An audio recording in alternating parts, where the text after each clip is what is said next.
To an amazing session of human health and disease. मैं हूं आपका अपना bio faculty doctor Sumit Pandey. और बच्चों, आज हम बात करने वाले हैं कॉमन डिजीजेस के बारे में। जी हाँ, कॉमन डिजीजेस आपका ह्यूमन हेल्थ का पोर्शन। और देखिए, डिजीज़ की जब भी बात होती है तो हमें से बहुत सारे लोगों को डिजीज़ के बारे में बहुत कुछ पता होता है।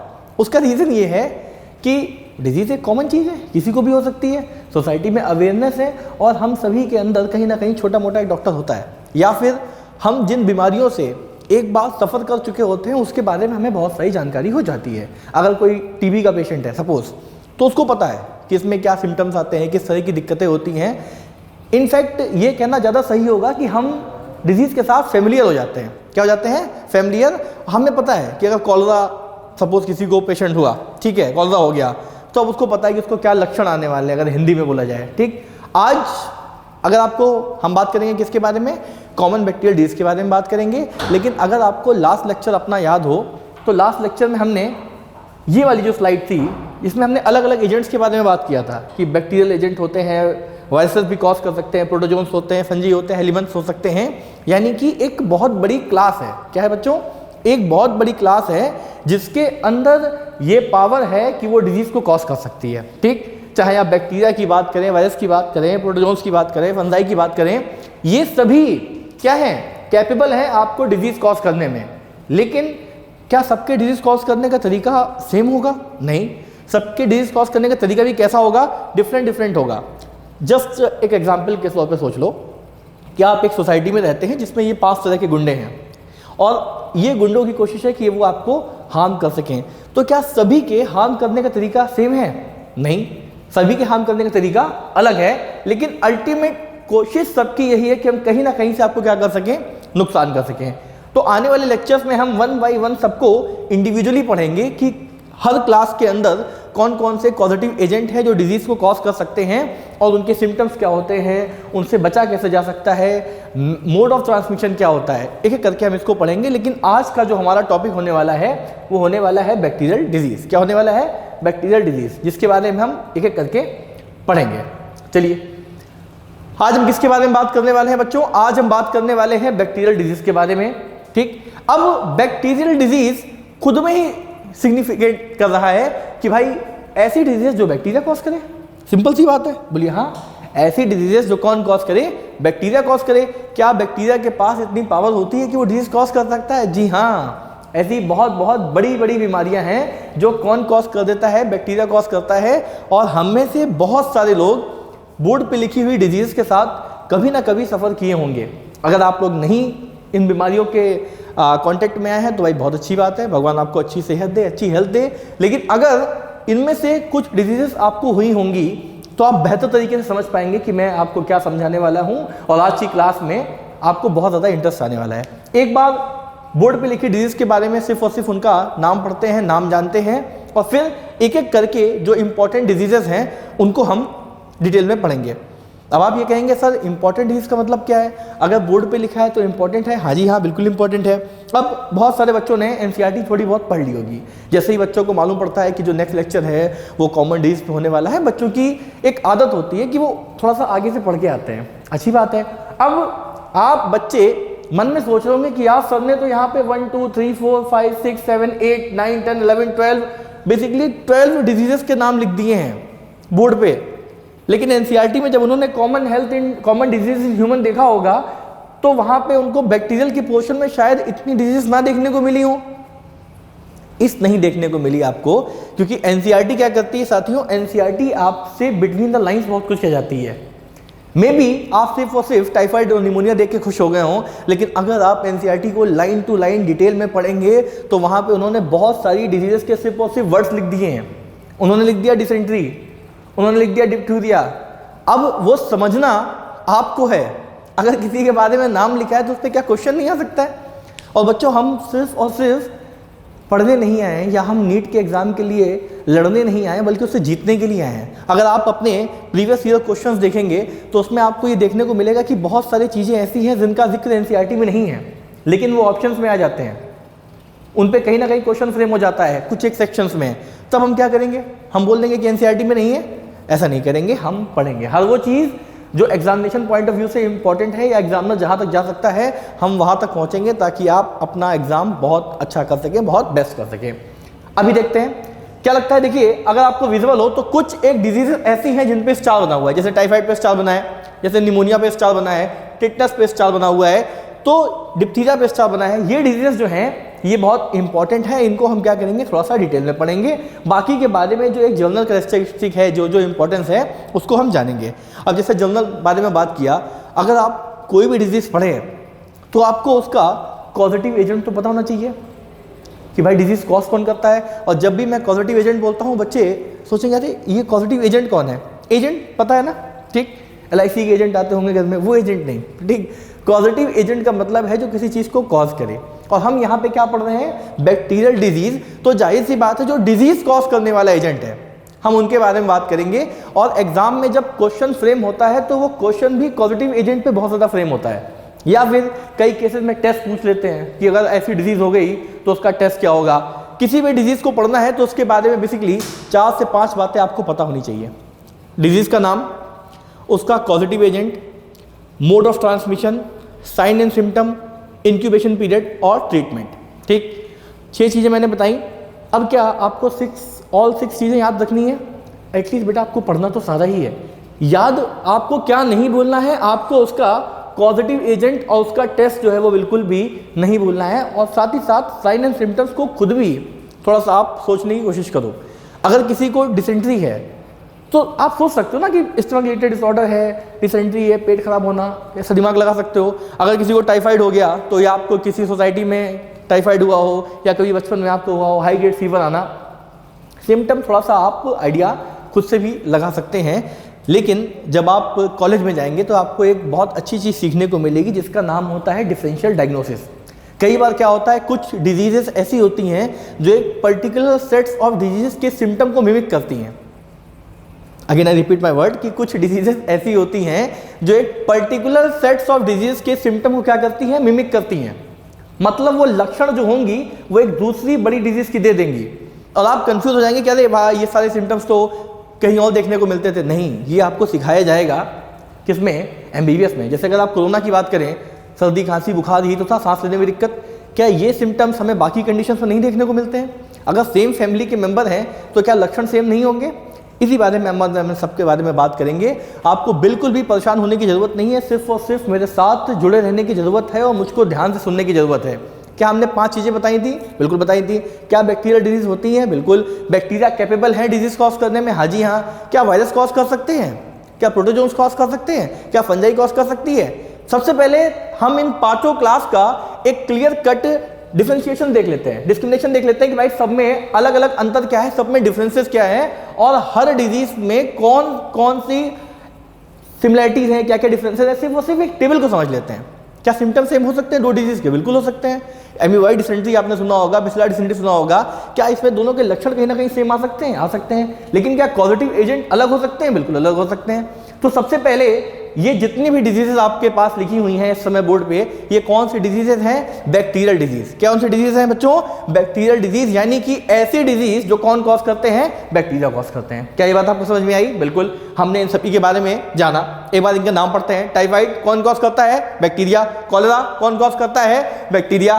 प्लेग कौन कौन करता है? Bacteria. Pneumonia, tuberculosis, diphtheria, tetanus, leprosy, syphilis, pertussis, diarrhoeal disease, ये सारी डिजीजेस जो हैं इनका किससे रिश्ता है बच्चों? बैक्टीरिया से। मैं चाहूंगा कि जब मैं आपको पढ़ाऊं तो आप एक पेन पेपर नोट करते रहें, साथ ही साथ ऐसा ऊपर हेडिंग डाल के लिस्ट बना के लिख लें इन सभी डिजीज के नाम 12 के 12 का, कि ये जो डिजीज है ये कैसी डिजीज है? Bacterial disease. आगे बढ़ते हैं, नेक्स्ट देखते हैं। ये हमारा चार्ट किसका आ गया? वायरल डिजीज का। देखिए बहुत ही खूबसूरती के साथ, बहुत ही टाइम लेके और बहुत ही मेहनत से आपके लिए चार्ट्स बनाए गए हैं। इनको प्लीज ध्यान से पढ़िएगा, ध्यान से सुनिएगा मेरे बात को। अभी हमने जाना किसके बारे में? बैक्टीरियल डिजीज के बारे में जाना कि भाई बैक्टीरिया एक पॉजिटिव एजेंट है जो बहुत सारी डिजीज को कर सकता है। उनके बारे में हमने उनकी लिस्ट को जान लिया कि ऐसी कौन सी डिजीजेस हैं जो बैक्टीरिया कॉज कर सकता है। अभी हम किसके बारे में देखेंगे? वायरस के बारे में। क्या वायरल डिजीज होती हैं? बिल्कुल होती हैं। क्या आपने ये सुना था छोटे पे कि अरे मुझको ना वायरल हो गया, वायरल हो गया? क्या वायरल हो गया? वायरल इन्फेक्शन हो गया, वायरल डिजीज हो गई, या वायरस ने हमको हार्म किया और हम क्या हो गए, बीमार हो गए। चलिए आप बेसिक खुद ही सोचिए कि ऐसी कौन कौन सी डिजीजेस होती हैं जो वायरस कॉज कर सकते हैं।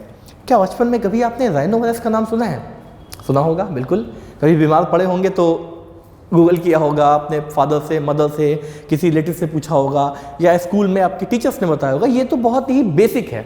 चलो भाई बाकी छोड़ो, क्या कोरोना वायरस का नाम सुना है? बिल्कुल सुना है। क्या कोरोना वायरस के अंदर एक कैपेसिटी है डिजीज कॉज करने की? कैसी बात कर रहे हैं सर, कोरोना से तो कितने सारे लोग खत्म हो गए, कैसी बात कर रहे हैं? जी हाँ, आप मेरी बात को समझ पा रहे हैं कि नहीं समझ पा रहे हैं? ये क्या लिखा है बच्चों, वायरल डिजीजेस। अब एक एक करके हम समझते हैं कि वायरल डिजीजेस क्या होती हैं और कौन कौन सी हैं। ठीक, क्या कॉमन कोल्ड एक वायरल डिजीज है? बिल्कुल। जुकाम सुना है आपने, सर्दी लग जाना, ये क्या है, कॉमन कोल्ड है कि नहीं है? बिल्कुल।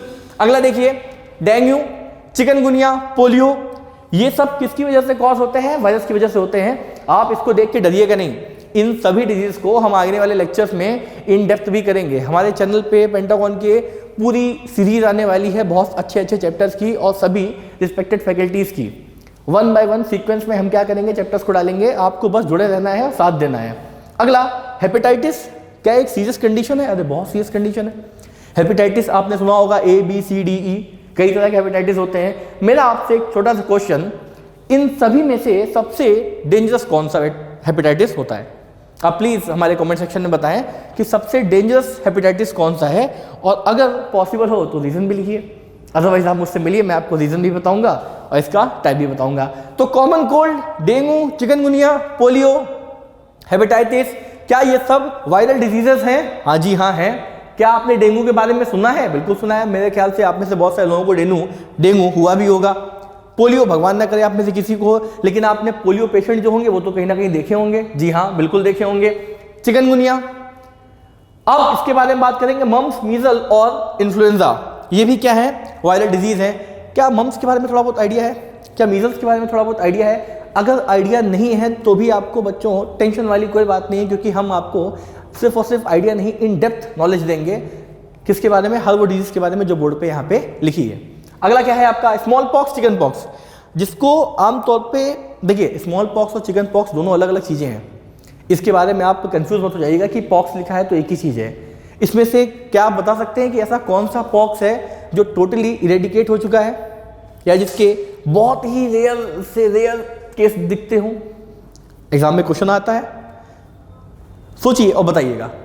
रेबीज, रेबीज सुनते क्या किसी कुत्ते की याद आई कि नहीं? डॉग, फैमिली डॉग्स होते हैं, उनके इंजेक्शन लगाए जाते हैं ताकि अगर वो किसी मेहमान को काट लें तो उनको रेबीज ना हो सके। क्या है रेबीज? उस रेबीज का जो इंजेक्शन आपको लगाया जाता है, उस इंजेक्शन में क्या है? What is ARV? ये सब चीजें आखिर हैं क्या? क्यों लगाए जाते हैं कुत्तों को इंजेक्शन? क्या रेबीज का रिलेशन वाटर के साथ है? What is hydrophobia?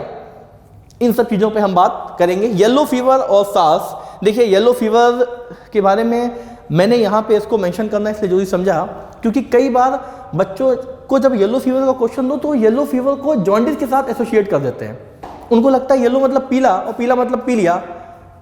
हंसने वाली बात नहीं है बच्चों, सीरियसली ऐसे केसेस आते हैं तो टीचर को बच्चों को डंप नहीं कहना है कि तुम बेवकूफ़ हो, तुमको पता नहीं है। उनको प्यार से बताना है ये कंफ्यूजन है जो बच्चे को बेसिक लेवल पे हो जाता है।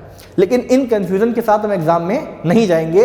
हम एग्जाम में 100% कैसे जाएंगे? क्लैरिटी के साथ। और आपका सांस, क्या लगता है सांस क्या है? सीवियर एक्यूट रेस्पिरेटरी सिंड्रोम, अरे कोरोना, क्या है ये? कोरोना, डियर कोरोना नहीं, वेरी बैड कोरोना, जिसने बहुत सारे लोगों की जान ले ली।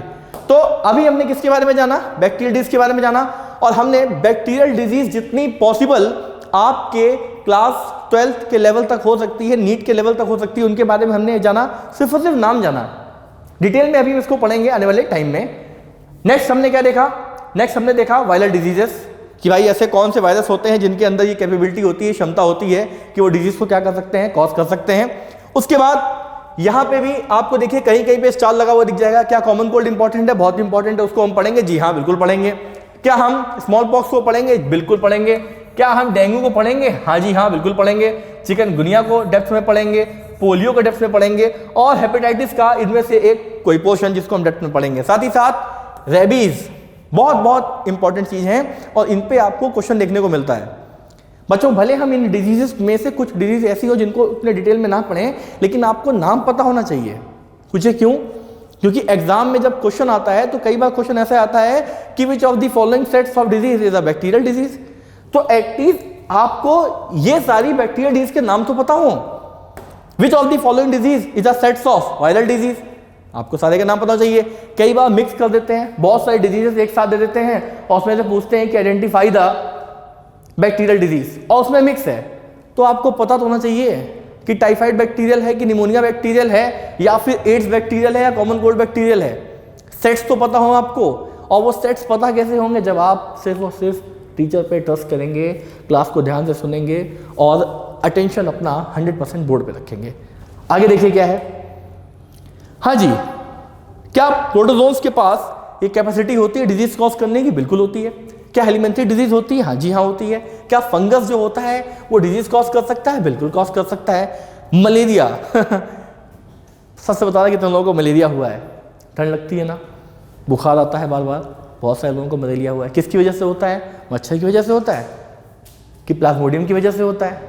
अब प्लाज्मोडियम क्या है ये आपको पता होगा, नहीं पता होगा तो जब हम मलेरिया पढ़ाएंगे उसमें आपको डिटेल में, प्रॉपर डिटेल में जितनी भी उसकी स्टेजेस होती हैं उन स्टेजेस के साथ आपको बताया जाएगा कि मलेरिया क्या होता है, मलेरिया का लाइफ साइकिल कैसा होता है, सिग्नेटरी स्टेज क्या होती है, शफना डॉट स्टेज क्या होती है, रोजेटी स्टेज क्या होती है, जो भी स्टेजेस आती हैं उनके सबके बारे में पढ़ाएंगे। इन्फेक्टिव स्टेज क्या होती है, फीडिंग स्टेज क्या है, ये सारा कुछ आपको बताया जाएगा।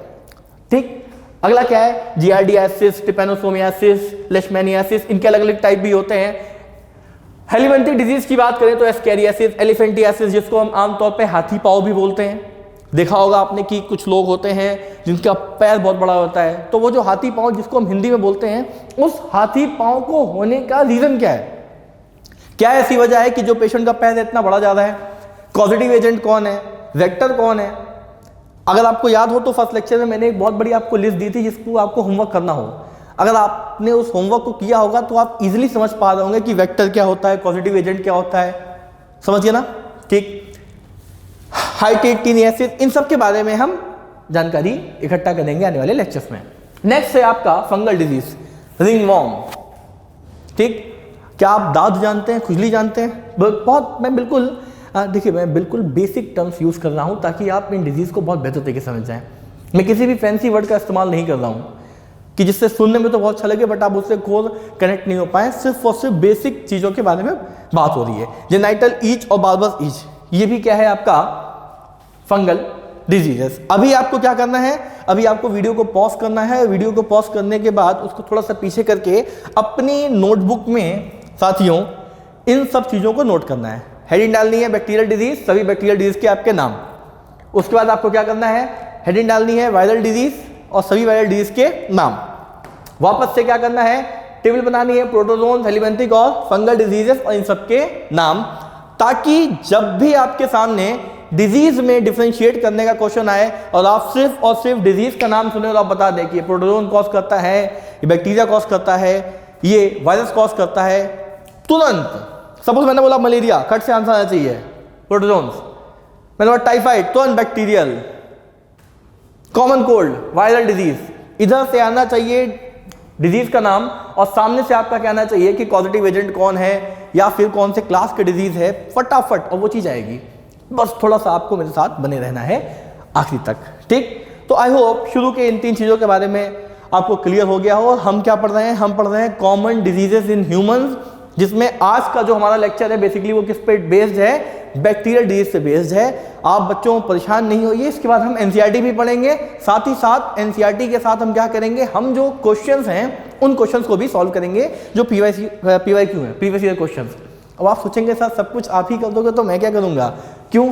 आप प्रीवियस ईयर क्वेश्चन भी सॉल्व करा दो। हाँ जी हाँ, आप पढ़ा भी दो, आप एनसीईआरटी पढ़वा दो, कुछ क्वेश्चंस मिलेंगे आपको एक्स्ट्रा करने के लिए। आपको कुछ असाइनमेंट्स दिए जाएंगे, कुछ होमवर्क दिए जाएंगे जिसमें आपको खुद से एफर्ट करना है और मुझे बीइंग अ टीचर आपकी क्या करनी है? हेल्प करनी है। चलिए अब बिना टाइम वेस्ट किए शुरू करते हैं आज का हमारा टॉपिक, जिसका नाम है बैक्टीरियल डिजीज। आज का हमारा टॉपिक, अभी तक क्या कर रहे थे? अभी तक तो इंट्रोडक्शन दे रहे थे ना बेटा, क्या करना है। ठीक, चलिए आज की शुरुआत एक कहानी के साथ। कहानी ऐसी जिसको मेडिकल के इतिहास में कभी भूला नहीं जा सकता है और ऐसी स्टोरीज का बहुत बड़ा एक लर्निंग कह लीजिए, एक इम्पैक्ट कह लीजिए हमारी सोसाइटी पे है, और जिनको जानना बहुत ज़रूरी है। किसके लिए? बच्चे के लिए भी और सोसाइटी के लिए ज़रूरी भी। इवन कि इनफैक्ट हमारी एनसीईआरटी भी जो है वो इन चीज़ों को मेंशन करती है कि बेटा आपको ये तो पता होना ही चाहिए। तो सबसे पहले हम बात करेंगे टाइफाइड मेरी के बारे में। क्या आप इसके बारे में जानते हैं? अगर आप जानते भी हैं तो भी आप मेरा यकीन मानिए मैं आपको वो बातें बताऊंगा जो आपको नहीं पता होंगी। और ऑनेस्टी के साथ अगर आपको ये बातें नहीं पता है तो प्लीज़ कमेंट सेक्शन में मेंशन करिएगा कि हाँ सर आपने कुछ क्या बताया, नया बताया। तो टाइफाइड मैरी क्या लगता है, इस नाम से आपको क्या समझ में आ रहा है? देखो, मैरी मतलब शादी वाला मैरी मत समझ लेना बेटा, ये मैरी दूसरा है। हर मैरी का मतलब शादी नहीं होता है, ठीक? मैरी मिलन। हाँ, तो आज हम बात करेंगे एक क्लासिकल हिस्ट्री के बारे में, एक बहुत ही इंपॉर्टेंट सेगमेंट के बारे में, एक स्टोरी किसके बारे में बात करेंगे, मैरी मिलन के बारे में। और ये बात सिर्फ और सिर्फ मैं नहीं बता रहा हूं, आपके एनसीईआरटी में भी मेंशन्ड है। मैरी मिलन के बारे में एनसीईआरटी ने भी छोटे छोटे शब्दों में एक हल्का सा इंट्रोडक्शन दे रखा है, लेकिन हर वो चीज़ जो इंट्रोडक्शन के फॉर्म में एनसीईआरटी में दी है, हमें बनना है डॉक्टर तो उसको हम क्या करेंगे, थोड़ा सा ज़्यादा जानेंगे, ठीक? ताकि आपके पास थोड़ा सा एक्स्ट्रा नॉलेज रहे, कॉन्फिडेंस आता है उससे। आप किसी दूसरे इंस्टीट्यूट के बच्चों से बात करोगे तो आप 4 बातें एक्स्ट्रा पूछ सकते हो कि देखो बेटा मेरे वहाँ तो पढ़ाया गया है, आपको पता है कि नहीं पता है, ठीक? चलिए एक एक करके बात करते शुरू करते हैं। कौन थी टाइफाइड मैरी? आखिर इनको टाइफाइड मैरी बोला गया तो क्यों बोला गया? क्या सच में किसी का नाम टाइफाइड हो सकता है या टाइफाइड के नाम से उनको एसोसिएट कर दिया गया?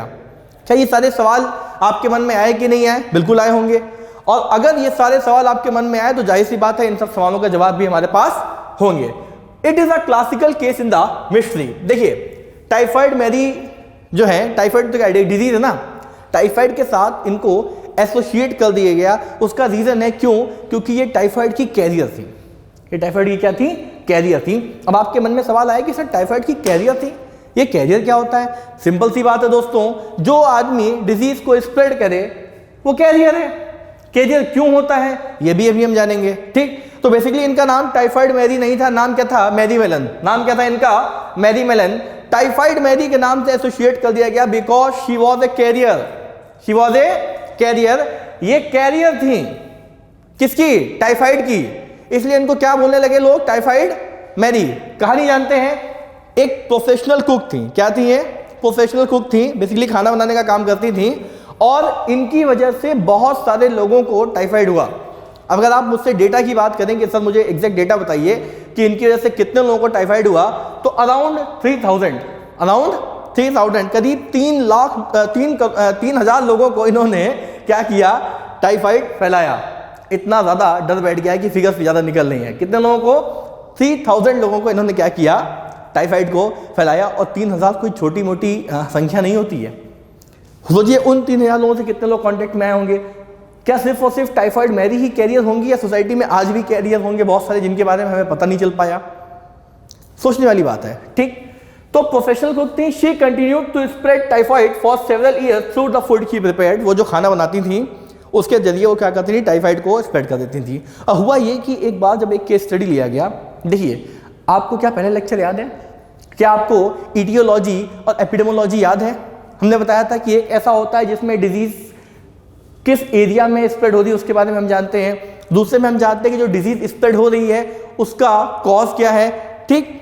तो जब भी आप किसी सरकारी अस्पताल में जाओ या क्या कहते हैं प्राइवेट क्लिनिक में जाओ तो डॉक्टर के पास एक हिस्ट्री फॉर्म होता है, सब पूछते हैं कहाँ से आ रहे हो, एरिया क्या है, जनरल बेसिक इन्फॉर्मेशन ले आती है। या जब मैं भी हॉस्पिटल में वर्क करता था तो पेशेंट से पूछता था हिस्ट्री बताइए अपनी, या जो भी जूनियर्स होते हैं उनको बुलाता था कि आप जाओ इनकी हिस्ट्री लेके आओ, कहाँ से आए हैं, रीज़न क्या है, ये दिक्कत है तो कब से फेस कर रहे हैं, क्या इनके आसपास भी कोई ये दिक्कत महसूस कर रहे हैं। तो जब खाना बनाती थी ये और लोग इन्फेक्ट होते थे, लोग डॉक्टर के पास जाते थे, तब मालूम पड़ा यार एक ही तरह के सिम्टम्स एक पर्टिकुलर एरिया से क्यों आ रहे हैं, पर्टिकुलर फैमिली से क्यों आ रहे हैं। पर्टिकुलर एरिया से, पर्टिकुलर फैमिली से ये सिम्टम इसलिए आए थे क्योंकि उनका जो शेफ था, उनके जो कुक थे वो क्या थे, सेम थे, और वो कौन थी, टाइफाइड की कैरियर। जब शक हुआ, मालूम पड़ा गया, इनकी ज़बरदस्ती टेस्ट कराए गए तो मालूम पड़ा कि जी हाँ ये क्या है, टाइफाइड की कैरियर हैं। From 1907 to 1910 kept in isolation, इनको एक आइसोलेशन में रखा गया, अकेलेपन के रखा गया ताकि ये और डिजीज को ना फैलाएं। किसको? टाइफाइड को। ठीक, आइसोलेशन रख दिया गया, और जब आइसोलेशन से रिहा किया गया तो बाद में इन्होंने अपनी कई बार कोशिश करी कि मैं अपनी आइडेंटिटी को बदल लूँ, अलग अलग काम भी अपनाएं, कि कपड़े धुलने का काम कर लेते हैं, कुक का प्रोफेशन छोड़ देते हैं, लेकिन उन कामों में उतना पैसा नहीं था, या कहने उतना उनका मज़ा नहीं था, और इन्होंने कई बार नाम बदल बदल के अपना सेम काम करने की कोशिश करी, लेकिन ये जहाँ भी जाती थी वहाँ भी क्या करती थी? बीमारी को स्प्रेड कर देती थी। अब सवाल यह है कि सर जब टाइफाइड होता है तो बहुत दिक्कत वाली बात होती है। जी हाँ, दिक्कत वाली बात होती है, लोगों को परेशानी होती है, लोगों को दिक्कत होती है। तो ऐसा क्या था कि ये डिजीज इतना इजीली स्प्रेड कर रही थी? अरे बच्चा, ये कैरियर थी। क्या थी? ये कैरियर थी। अब कैरियर क्या होता है? देखिए, स्पेशल पॉइंट है, बहुत स्पेशल पॉइंट है, सिर्फ और सिर्फ आपके लिए है। 2 to 5% people are infected by bacteria but symptoms are not visible. यानी कि हमारी सोसाइटी में 2 से 5% लोग ऐसे होते हैं कि जो डिजीज से इन्फेक्ट तो होते हैं लेकिन उनके सिम्टम विजिबल नहीं है, उनके अंदर बीमारी है लेकिन वो लक्षण नहीं आ रहा। जब डॉक्टर टेस्ट करा रहा है, टेस्ट क्या होता है टाइफाइड का, आने वाले टाइम में जानेंगे, अभी अगली स्लाइड में जानेंगे। जब डॉक्टर सिम्टम मतलब जब टेस्ट करा रहा है तो वो पर्टिकुलर डिजीज के जो डिजायर सिम्टम है वो नहीं आ रहे हैं, तो ये क्या हो गया? कैरियर हो गया। क्या आज की डेट में ऐसे कैरियर होंगे? बिल्कुल हो सकते हैं। क्या ह्यूमन कैरियर हो सकता है? हाँ जी हाँ, हो सकता है। क्या ह्यूमन डिजीज को स्प्रेड कर सकता है? बिल्कुल कर सकता है। क्या एनिमल्स कर सकते हैं? बिल्कुल कर सकते हैं। तो इसीलिए अगर कभी हमें किसी डिजीज के बारे में मालूम पड़ता है तो हमें डॉक्टर को खुद से खुद जाकर बताना चाहिए कि सर मुझे इस तरह की दिक्कत है, क्या कर सकते हैं? क्या इन्होंने कोशिश की होगी? अच्छा ये बताओ, चलो बिना बोर्ड पे देखे सोच के बताना कि जो इंसान इतने साल टाइफाइड का कैरियर हो उसकी मौत कैसे हुई होगी? सोचिएगा कि जो इंसान इतने साल टाइफाइड का कैरियर हो उसकी मौत किससे हुई होगी? टाइफाइड से? अरे नहीं, यही तो हुआ नहीं। Died in 1938 due to pneumonia. मौत किससे हुई? निमोनिया से हुई। पूरी जिंदगी कैरियर किसका रही? टाइफाइड का रही। निमोनिया भी क्या है? बैक्टीरियल डिजीज है कि नहीं है? टाइफाइड भी एक बैक्टीरियल डिजीज है कि नहीं है? तो बैक्टीरियाज की कोई खास कृपा थी इनके ऊपर कि नहीं थी? नहीं, अनफॉर्चुनेटली, मतलब किस्मत को खराब कहना ही कहेंगे ऐसा कि बेचारी मौत किससे हुई? बैक्टीरिया से, और जिंदगी भर कैरियर किसका नहीं? बैक्टीरिया का। तो ये क्लासिकल केस स्टडी है जो आपके एनसीईआरटी में भी मेंशन है और जो मेडिकल पर्सपेक्टिव से भी बहुत इंपॉर्टेंट है। इस पे कई बार क्वेश्चन पूछ सकते हैं आपसे कि कैरियर कौन थी, प्रोफेशन कौन सा, डिजीज कौन सी थी, इस तरह के बारे में। आप अगर इस क्या कहते हैं न्यूज़पेपर की कटिंग को देखें तो क्लियरली विजिबल देखिए कितने सारे लोग बीमार पड़े हैं, खाना बना रही और डिजीज को क्या कर रही हैं? ट्रांसमिट कर रही हैं। तो मैरी मेलन क्या थी? एक प्रोफेशनल कुक थी जो टाइफाइड को स्प्रेड कर रही थी, एक कैरियर की तरह एक्ट कर रही थी। बाद में इनको आइसोलेशन में भी रखा गया, कई बार इन्होंने अपना नाम बदला, काम बदला, लेकिन जो नहीं बदला वो क्या था? डिजीज को स्प्रेड करना। चलिए, अभी हमने सिर्फ स्टोरी की जानी, अब हम जानेंगे टाइफाइड क्या है। किसके बारे में जानेंगे? टाइफाइड के बारे में। टाइफाइड क्या होता है? टाइफाइड, क्या आप में से किसी लोगों को टाइफाइड हुआ है? अगर हुआ है तो आप टाइफाइड को बेहतर तरीके से कनेक्ट कर पाएंगे और आपको अपने वो दिन याद आ जाएंगे जब वो आप बीमार थे। टाइफाइड का एक दूसरा नाम भी है जिसको हम बोलते हैं एंटेरिक फीवर। क्या बोलते हैं? Enteric fever. आमतौर पे कई लोग इसको आंतों का बुखार भी बोल देते हैं। क्यों बोलते हैं इसको अभी हम जानेंगे। ठीक, typhoid also known as enteric fever. ठीक, अगर टाइफाइड है तो क्या इसका कोई पॉजिटिव एजेंट होगा?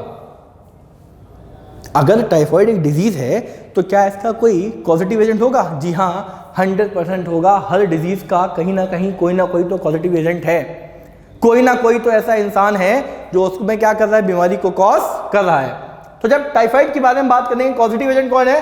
Salmonella typhi. Most most most important. कितना इंपॉर्टेंट? Most important. किसके लिए? एग्जामिनर के लिए, हमारे लिए, आपके लिए। क्यों? क्योंकि यहां से कई बार क्वेश्चन फ्रेम हुआ है।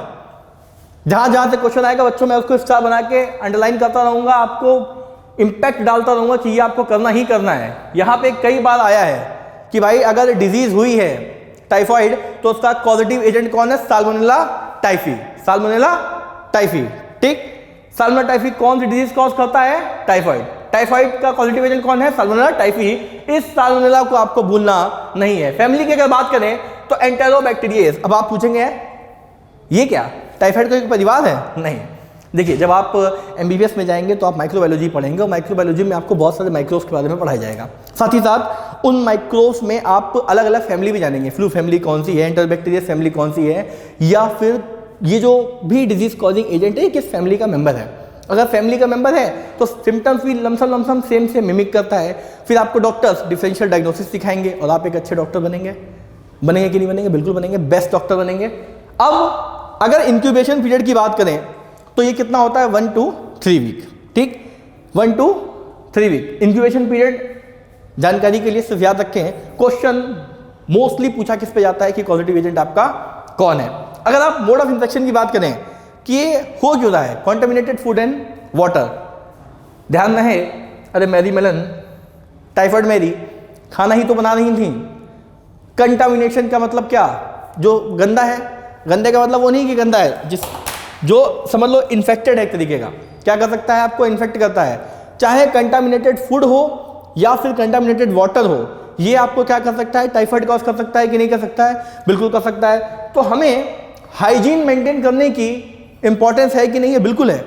अगर कोई इंसान प्रॉपर हाइजीन मेंटेन करता है तो वो बहुत सारी बीमारियों से क्या करता है? बच सकता है, बिल्कुल बचेगा। ठीक, अब साइट कहाँ पे इंपैक्ट करता है? बेसिकली इंटेस्टाइन में। कैसे करता है अभी बताएंगे। क्या ट्रेवल कर सकता है? बिल्कुल। क्या कंटामिनेशन चीज़ों से, कंटामिनेटेड फूड से इन्फेक्ट होगा? हाँ जी। अब कंटामिनेटेड है क्या? गंदा खाना खाना।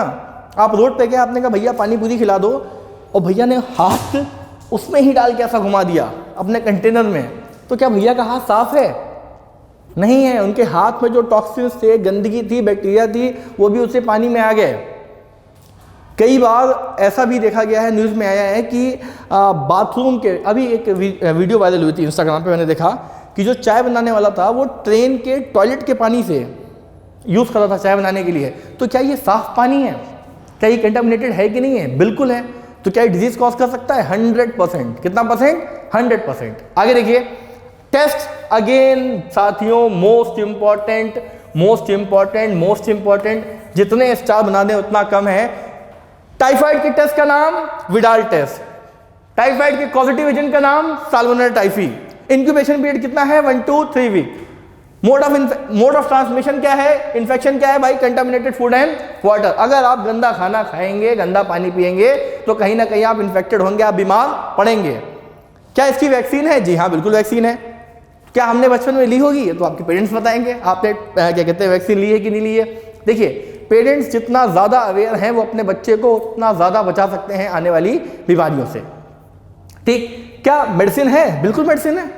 एक बैक्टीरियल डिजीज है तो क्या बैक्टीरिया पे एक्ट करने वाली मेडिसिन सोसाइटी में नहीं होंगी? बिल्कुल है, 100% है। टेरामाइसिन आपने सुना है, बहुत कॉमन वैक्सीन है, ओ मेडिसिन है। बट सिर्फ और सिर्फ टेरामाइसिन नहीं देते हैं। क्या इसके साथ अलग अलग कॉम्बिनेशन देते हैं? जी हाँ, देते हैं। वैक्सीन और मेडिसिन में कंफ्यूज ना हो जाना। आने वाले लेक्चर्स में हम वैक्सीन को अलग से स्टडी करेंगे कि लाइव वैक्सीन क्या होती है, किल्ड वैक्सीन क्या होती हैं, डिफरेंट टाइप ऑफ वैक्सीन क्या होती हैं।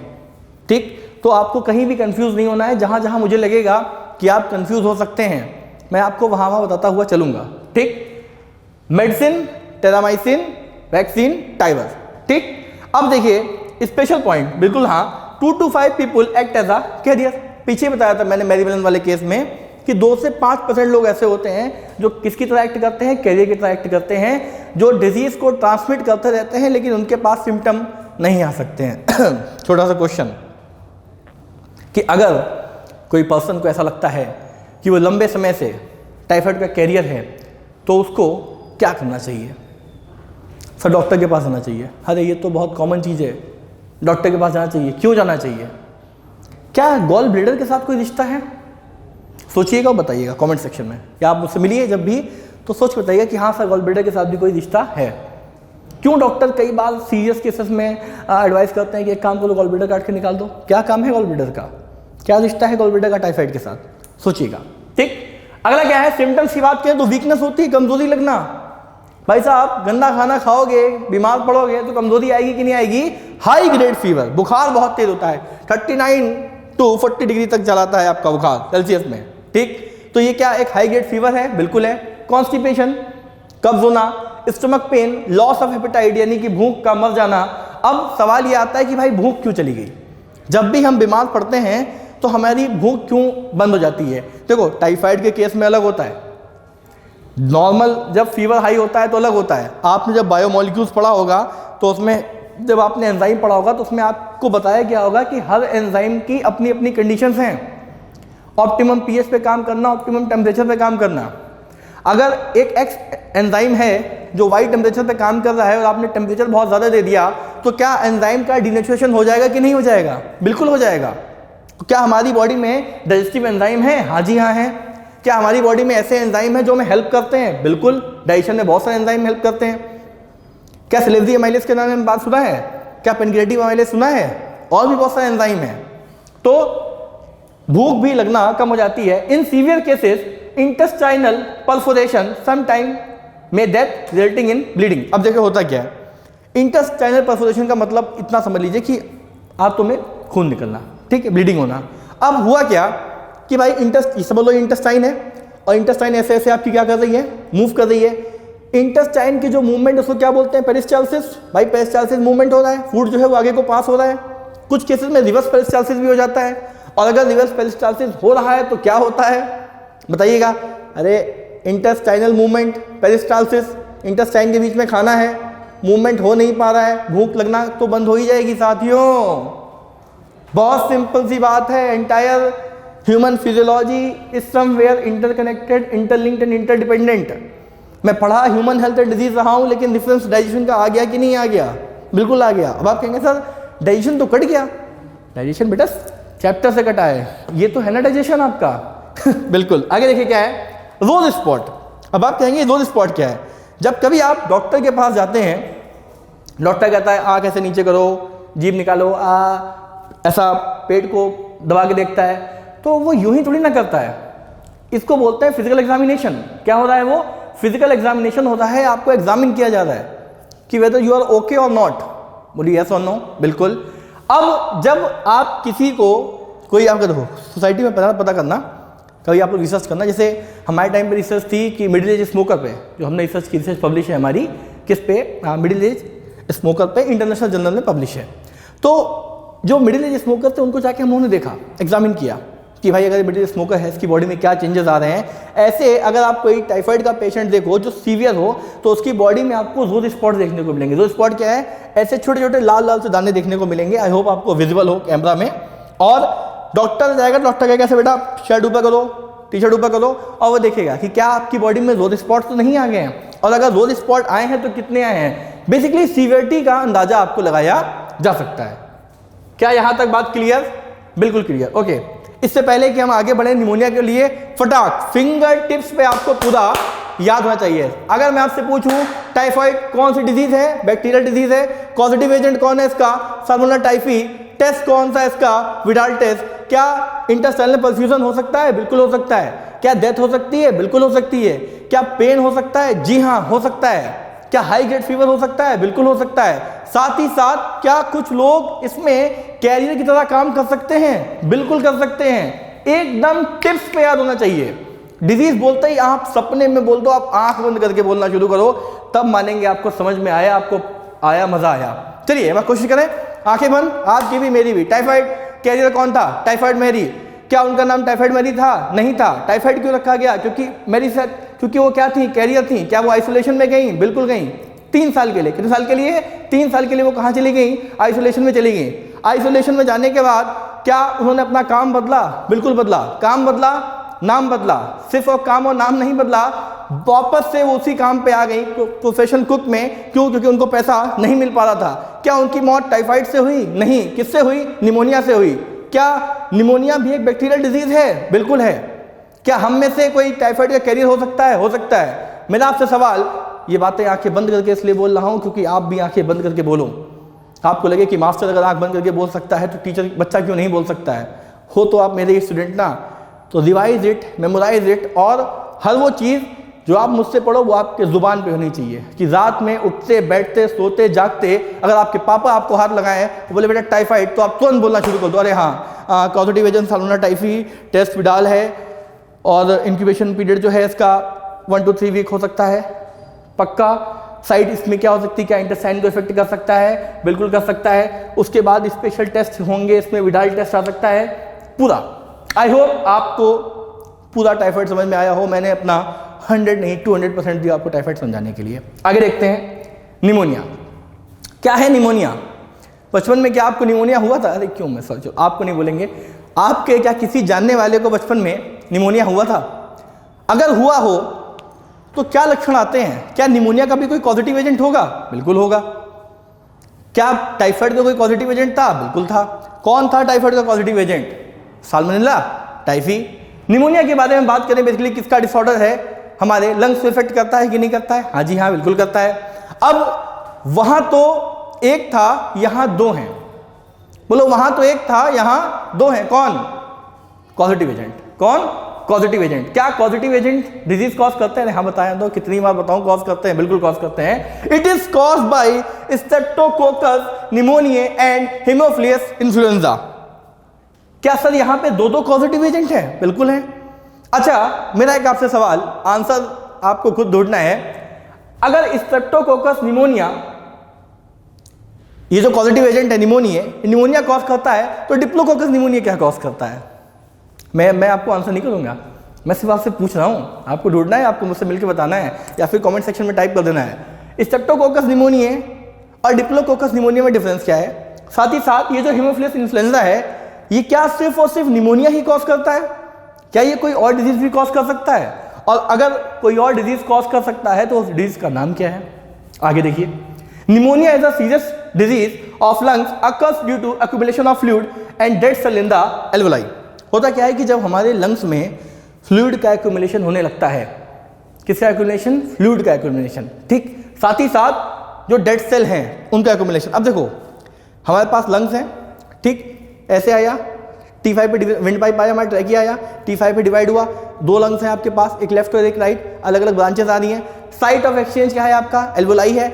अब अगर लंग्स में फ्लूइड का एक्यूमुलेशन हो गया, साथ ही साथ लंग्स में अगर डेड सेल्स का एक्यूमुलेशन हो गया, तो क्या गैसियस एक्सचेंज हो पाएगा? नहीं हो पाएगा। और अगर गैसियस एक्सचेंज नहीं हो पाएगा तो क्या ह्यूमन को डिफिकल्टी फेस करनी पड़ेगी? अरे बहुत ज्यादा। प्रॉपर गैसियस एक्सचेंज नहीं हो पा रहा है, उसकी स्किन नीली पड़नी पड़ेगी, जिस टर्म को हम बोलते हैं साइनोसिस। क्या बोलते हैं? साइनोसिस। क्या बोलते हैं? साइनोसिस। क्या बोलते हैं? साइनोसिस। जितनी ज्यादा बार आप बोलेंगे उतनी जल्दी आपको याद होगा और हमेशा याद होगा। अगर आप सिर्फ किसी गाने का नाम लिया जाए, मैं एक पहला अल्फाज बोलूंगा, आपको पूरा गाना याद हो जाएगा। मिले हो तुम हमको बड़े नसीबों से। अरे कैसे याद हो गया? क्यों? क्योंकि इन सॉन्ग्स का हमने मल्टीपल टाइम रिपीटिशन किया है, मल्टीपल टाइम रिपीटिशन किया है, और वो चीज़ें हमारी बॉडी में आ जाती हैं। जैसे विराट कोहली का कभी आप कोई इंटरव्यू सुनो तो बोलेंगे कि that was a instantaneous shot, reflex shot. क्यों? क्योंकि इतनी बार रिहर्सल किया है, इतनी बार प्रैक्टिस किया है। जब आप एग्जाम देने जाते हैं, किसी क्वेश्चन को बहुत बार सॉल्व करके जाते हैं, तो उस क्वेश्चन को जब आप दोबारा एग्जाम में देंगे, अटेम्प्ट करने में बहुत टाइम नहीं लगेगा। आप रेडी हैं उसके लिए? आगे देखिए क्या है, इतना क्लियर। निमोनिया किसका डिसऑर्डर है? लंग्स का। पॉजिटिव एजेंट कितने होते हैं? दो होते हैं। पहला कौन सा है आपका? Streptococcus pneumonia. मेरा सवाल था स्ट्रेप्टोकोकस निमोनिया और डिप्लोकोकस निमोनिया में डिफरेंस क्या है? साथ ही साथ हेमोफिलस इन्फ्लुएंजा, क्या ये सिर्फ और सिर्फ निमोनिया ही कॉज करता है या कोई और डिजीज भी कॉज करता है? कैसे होती है? बॉडी में हमारे लंग्स में फ्लूइड का एक्यूमुलेशन होता है, साथ ही साथ क्या होता है? कुछ डेड सेल का एक्यूमुलेशन भी हो जाता है। अब क्या है, कैसे फैलेगा? Mode of transmission, sputum of the patient bye droplet infection, chest. क्या चेस्ट पेन हो सकता है इसमें? बिल्कुल हो सकता है, क्यों नहीं होगा? क्या ड्रॉपलेट इन्फेक्शन है? ड्रॉपलेट इन्फेक्शन क्या होते हैं? बहुत सिंपल सी बात है। आप अगर किसी पेशेंट के कांटेक्ट में है, उसको कोई इन्फेक्टेड है, तो क्या ड्रॉप्स आएंगे? क्या उनसे कनेक्ट में होंगे? बिल्कुल होंगे। क्या ड्रॉपलेट इन्फेक्शन सिर्फ और सिर्फ निमोनिया में हो सकता है? अलग डिजीज में भी हो सकता है? अलग में भी हो सकता है। Incubation period 1 to 3 days. Incubation period कितना है? 1 to 3 डेज। अब अगर सिम्टम की बात करें, उसमें लिखा है फीवर विथ चिल्स, यानी कि आदमी को बुखार आता है लेकिन साथ ही साथ ठंड भी लगती है। बुखार आता है, साथ ही साथ ठंड भी लगती है। और अगर आपको याद हो तो मलेरिया में भी तो ऐसा ही होता है। क्या मलेरिया में ठंड लगती है? बिल्कुल लगती है। क्या मलेरिया में बुखार आता है? बिल्कुल आता है। तो यहां भी बुखार, यहां भी ठंड, यहां भी बुखार, यहां भी ठंड, लेकिन दोनों डिजीज कैसी हैं? अलग अलग हैं। डिफरेंशियल डायग्नोसिस आपको कॉलेज में सिखाया जाएगा। डिफरेंशियल डायग्नोसिस कहां सिखाया जाएगा? डिफरेंशियल डायग्नोसिस आपको कॉलेज में सिखाया जाएगा। हर बीमारी जिसमें ठंड है और चिल्स हैं, वो मलेरिया नहीं हो सकती, वो निमोनिया नहीं हो सकती। क्या और भी ऐसे केसेस हो सकते हैं? जी हाँ, ऐसे बहुत सारे केसेस हो सकते हैं। प्लीज कॉलेज में आओ बच्चों, आपको बहुत कुछ पढ़ने को मिलेगा। आंखें बंद, question, disease pneumonia, positive agent Streptococcus pneumonia, Haemophilus influenza. क्या ड्रॉपलेट इन्फेक्शन से फैल सकते हैं? बिल्कुल फैल सकते हैं। क्या लंग्स में फ्लूइड का एक्यूमुलेशन हो सकता है? हो सकता है। क्या डेड सेल डिपॉजिट हो सकते हैं? बिल्कुल हो सकते हैं। अब देखिए क्या है, in severe cases lips and nails turns grey to bluish. क्या साइनोसिस हो सकती है? जी हाँ, अगर गैसेस एक्सचेंज ही नहीं हो पा रहा है तो बॉडी के कलर में चेंजेस आएगा कि नहीं आएगा? बिल्कुल आएगा। एक और क्वेश्चन मेरा आपसे छोटा सा, what is double pneumonia? What is double pneumonia? और मैं आपको हिंट कह लो दे सकता हूं या मैं कंफ्यूज करने के लिए बोल रहा हूं। मैं दो टर्म आपको बता दूं, आप मुझे कमेंट्स में बताइएगा कि डबल निमोनिया क्या है। जब हमारे दोनों लंग्स इफेक्ट कर जाए वो डबल निमोनिया होता है, या फिर एक ऐसी कंडीशन जिसमें निमोनिया जो है वो बहुत सीरियस हो जाए, मतलब हाई ग्रेड का निमोनिया हो जाए, जो आपको इन्फेक्शन है बहुत तगड़ा हो जाए, तो आप बोलेंगे double pneumonia. Again I repeat, what is double pneumonia? दोनों लंग्स में इन्फेक्शन है वो डबल निमोनिया है, या फिर निमोनिया जो है बहुत हाई ग्रेड का हो जाए? आपको सोचना है और मुझको बताना है। ये एक एक्सरे आपके लिए लगाया गया, एक नॉर्मल हेल्दी पर्सन का एक्सरे है और एक पेशेंट जिसको निमोनिया हो रखा है उसका एक्सरे है। क्या दोनों में जो लंग्स हैं वो सेम दिख रहे हैं? क्या यहाँ पे ब्लर इमेज है, क्या धुंधली इमेज है कि नहीं है? लंग्स, अब मुझे नहीं पता कि इसमें कैमरे के थ्रू कितना विजिबल है, बट कोशिश करिएगा कि आप इसको जूम इन करके देखें, आपको क्लियर कट एक डिफरेंशिएशन देखने को मिल जाएगा। ये वो दो डिजीजेस थी जो एनसीईआरटी में बहुत डेप्थ में लिखी हुई थी। अब हम बात करेंगे किसके बारे में? डिप्थीरिया के बारे में। किसके बारे में बात करेंगे? डिप्थीरिया के बारे में, जिसे हिंदी में क्या कहते हैं? जी से स्टार्ट होता है, आपको बताना है कमेंट्स में, ठीक? क्या होता है डिप्थीरिया? बहुत गंदा लग रहा होगा आपको देखने में ना, बिल्कुल पता है, बहुत आपको लगा छी ये क्या लगा दिया, लेकिन डॉक्टर बनना है तो छी नहीं करना है, इन्हीं चीज़ों का आपको क्या करना है? इलाज करना है। बोलिए यस सर, हाँ जी। डिप्थीरिया की बात करें तो कॉर्निवेक्टम डिप्थीरिया क्या है? पॉजिटिव एजेंट है कि दोस्त है? Positive agent. क्या है? पॉजिटिव एजेंट, और ये एक टॉक्सिन रिलीज करता है। अरे बोलो अभी तो ये तो बोलोगे सर आप ये तो और कॉम्प्लेक्स चलते जा रहे हो, अभी तक तो सिर्फ और सिर्फ हमें पॉजिटिव एजेंट याद रखना था, अभी उसके बाद हमें क्या याद रखना है? उसका टॉक्सिन भी याद रखना है। बेटा जब पैसा कमाओगे तो सिर्फ और सिर्फ किसको याद रखोगे? पेशेंट को कि पैसे को? दोनों को याद रखोगे ना। तो यहाँ पे भी आपको क्या करना है? पॉजिटिव एजेंट भी याद रखना है, और अगर वो पॉजिटिव एजेंट कोई टॉक्सिन रिलीज कर रहा है तो उसको भी याद रखना है, ठीक? क्या आगे भी टॉक्सिन्स आ सकते हैं? बिल्कुल आ सकते हैं। क्या ट्यूबरक्लोसिस में आ सकता है? आ सकता है। क्या टिटनेस में आ सकता है? बिल्कुल आ सकता है। क्या हम उनके बारे में पढ़ाई करेंगे? 100% पढ़ेंगे। कितना पढ़ेंगे? 100% पढ़ेंगे। आगे देखिए किसके बारे में बात हो रही है? बात हो रही है यहाँ पे डिप्थीरिया के बारे में। कॉमनली कहाँ देखा जाता है? थ्रोट पे देखा जाता है। अब देखिए ये एक पेशेंट का मैंने यहाँ पे फोटो लगाया है, देखने में गंदा लग रहा है लेकिन है बहुत अच्छा, बहुत काम की चीज है आपके लिए, ठीक? क्या यहाँ पे इसका थ्रोट में आपको कुछ गंदा सा दिख रहा है? क्या कुछ अक्यूमुलेशन सा दिख रहा है? जानते हैं इसमें क्या होता है भाई साहब? एक पॉजिटिव एजेंट होता है जिसका नाम होता है कॉर्निवेक्टम डिप्थीरिया, वो एक टॉक्सिन रिलीज करता है, इसका नाम होता है डिप्थीरोटॉक्सिन, ठीक? अब अगर किसी पर्सन को बेसिकली एक फॉल्स मेम्ब्रेन का बनना फॉर्मेशन हो जाता है, सूडो मेम्ब्रेन का फॉर्मेशन हो जाता है, जो इस पैसेज को क्या कर देती है? ब्लॉक कर देती है। मैंने यहाँ पे लिखा भी है स्पेशल पॉइंट में कि there is the formation of pseudo membrane making it very hard to breathe and follow. अब अगर खुद ही आप इमेजिंग करके देखो, आपके नहीं मतलब किसी आपके जानने वाले में अगर इस तरह का हाई ग्रेड का सूडो मेम्ब्रेन का फॉर्मेशन हो गया है, इन्फेक्शन हो गया है, तो क्या वो खाने को खा पाएगा? बोलोगे सर खाना तो चबाते हैं दांत से, नहीं। क्या सोलो कर पाएगा? क्या अच्छे से पानी पी पाएगा? कितना मुश्किल होगा। क्या मौत हो सकती है? बिल्कुल हो सकती है। मौज नहीं, मौत, मौत ही बोला मैंने। क्या मौत हो सकती है? जी हाँ, पर्सन कैन डेड ऑल्सो, मर भी सकता है। क्या इसकी वैक्सीन आती है? क्यों नहीं? क्या हम अवेयर हैं? ये तो आपको पता होगा। क्या ऐसे क्या पर्सन के माउथ से खुशबू आएगी कि बैड स्मेल आएगी? ऑफ कोर्स बैड स्मेल आएगी, floor smell. Again I repeat, चलिए जल्दी से। डिप्थीरिया, बोलिए डिप्थीरिया। डिप्थीरिया कैसी डिजीज है? बैक्टीरियल डिजीज है। कॉर्निवेक्टम डिप्थीरिया, क्या इसके पॉजिटिव एजेंट हो सकते हैं? जी हाँ। टॉक्सिन रिलीज करेंगे? बिल्कुल करेंगे। डिप्थीरोटॉक्सिन रिलीज करेंगे? बोलो हाँ या ना। क्या एक सूडो मेम्ब्रेन का फॉर्मेशन होगा जो डिफिकल्टी करेगी सॉल्व करने में? बिल्कुल करेगी। क्या स्मेल खराब आएगी? बिल्कुल आएगी। क्या पेशेंट को फीवर होगा? होगा। थकान होगी, यानी जब खाना ही नहीं खा पाएगा तो फीवर होगा कि नहीं होगा? बिल्कुल होगा। फटीग लगना, थकान लगना, ना खाना मिला ना एनर्जी मिली, बॉडी काम कर पाएगी? नहीं कर पाएगी। और फीवर कोई बीमारी नहीं है। कई बार लोग कहते हैं बीमार पड़ गए हैं, बुखार आ गया है। अरे फीवर कोई बीमारी नहीं है, फीवर एक सिम्टम है। फीवर क्या है? फीवर एक सिम्टम है, आपकी बॉडी इंडिकेट कर रही है कि बेटा आप बीमार पड़े हो। बच्चा रो रहा है, बच्चा रो रहा है, बच्चा बीमार है, या रोना उसकी लैंग्वेज है, वो रो के आपको बता रहा है कि मैं बीमार हूं। सोचना। अगला क्या है? क्या वैक्सीन अवेलेबल है? जी हाँ, वैक्सीन अवेलेबल है, अलग अलग नाम से अवेलेबल है, अलग अलग डेट से अवेलेबल है। यहाँ पे मैंने लिखा भी हुआ है कि वैक्सीन एक वैक्सीन है जो सोसाइटी में अवेलेबल है। अब आपको लगी है कि नहीं लगी है ये तो आपके पेरेंट्स बताएंगे।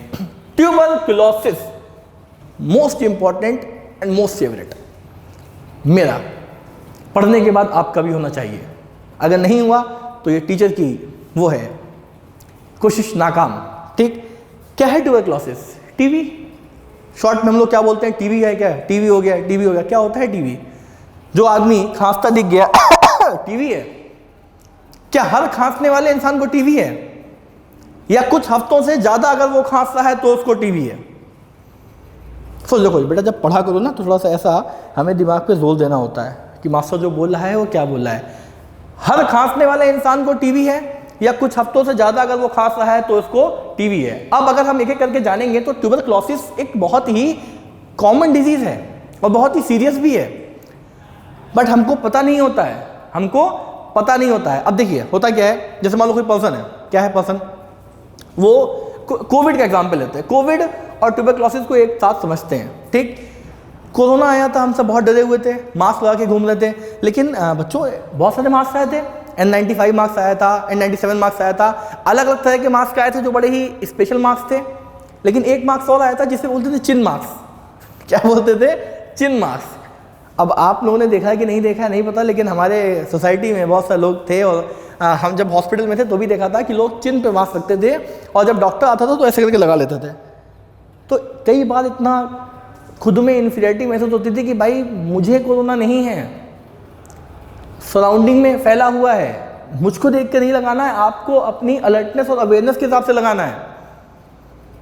आप लोग भी क्या चिन मास्क का यूज़ करते थे या प्रॉपर मास्क कैसा लगाते थे बताइएगा। ठीक, अगर ट्यूबरकुलोसिस की बात करें तो माइकोबैक्टीरियम ट्यूबरकुलोसिस क्या है? ये बैक्टीरिया है, कॉजेटिव एजेंट है, क्या है? और ट्यूबरकुलिन क्या है? अब तो समझ गए ना, टॉक्सिन। तो हमें टॉक्सिन भी याद रखना, डिप्थीरियोटॉक्सिन, ट्यूबरकुलिन, टिटेनस-प्लाज्मिन, बहुत सारे ऐसे क्या होंगे टॉक्सिन्स आएंगे जिनको हमको याद करना है, जहाँ पे एग्जामिनर अगर अच्छा पेपर बनाने के मूड में है तो क्वेश्चन आपका वहाँ पे फ्रेम कर सकता है। ठीक, अब जनरली जब भी हम किसी पेशेंट को खांसता हुआ देखते हैं कहते हैं टीबी हो गई। और अगर मैं आपसे कहूँ कि पेशेंट खांस नहीं रहा है लेकिन उसको टीबी हो सकती है तो क्या आप मेरी बात मानेंगे? बिल्कुल मानेंगे। टीचर हूँ आपका, जो कहेंगे वो मानना पड़ेगा। विद रेफरेंस विद पॉइंट बताऊंगा। देखो टीबी बच्चों दो तरीके की होती है। टीबी कितनी तरीके की होती है?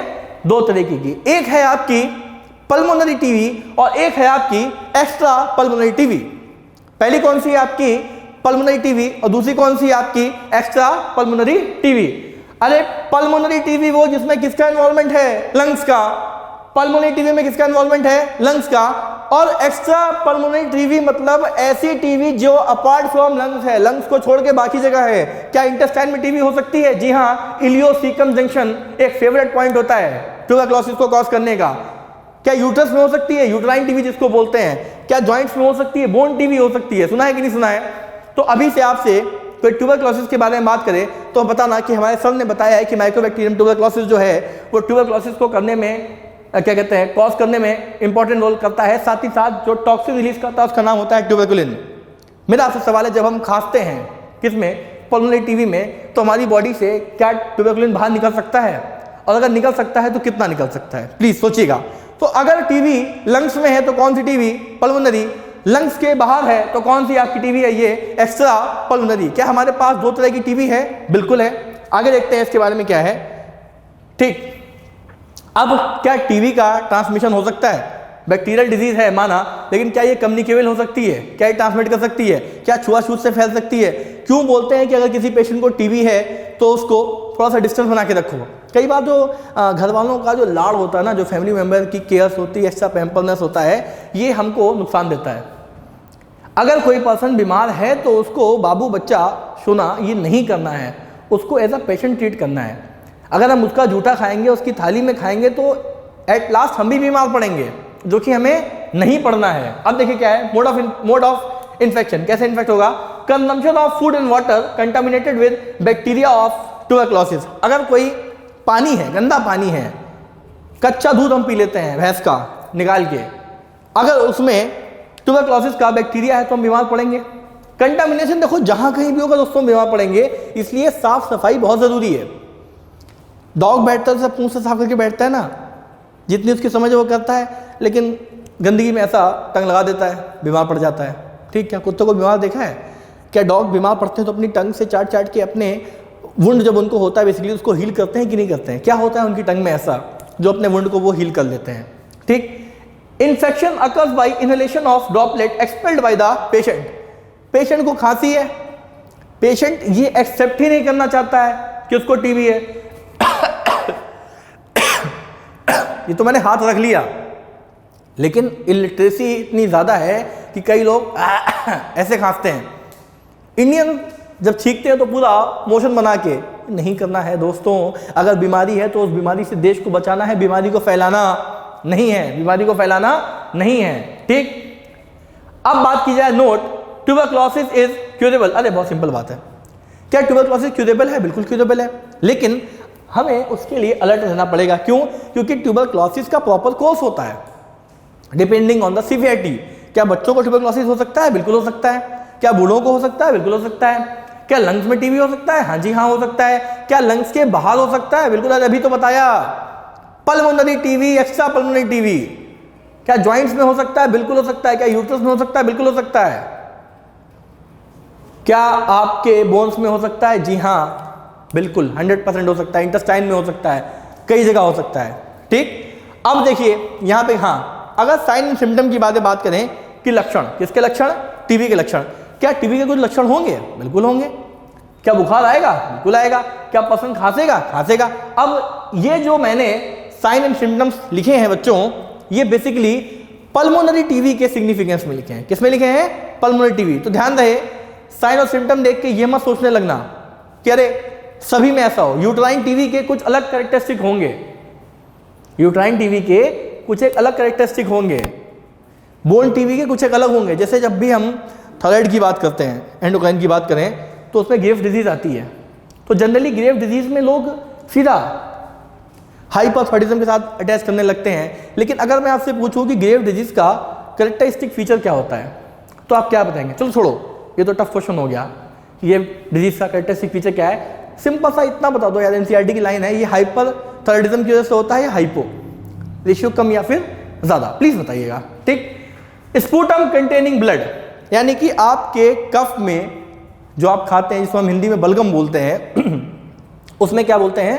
उसमें क्या हो सकता है? क्या हो सकता है? तो ब्लड हो सकता है यार, खून। अगर आपने खांसा और कफ बाहर आया और हमने उस कफ का एग्जामिनेशन किया, उसमें ब्लड हमें मिल सकता है? बिल्कुल मिल सकता है, क्योंकि इन्फेक्शन कैसा है? बहुत हाई ग्रेड है, रिपीटेटिव खांसी है, पेशेंट लगातार खांसता रहता है। और ऐसी कौन सी चीज है जो कफ को प्रमोट करती है? चाय। बेसिकली चाय जो होती है वो कफ को प्रमोट करती है। क्या चेस्ट पेन होता है? बिल्कुल। क्या वेट जाता है? हाँ जी हाँ जाता है। एक्सेसिव फटीग, पेशेंट हमेशा थका रहता है कि नहीं रहता है?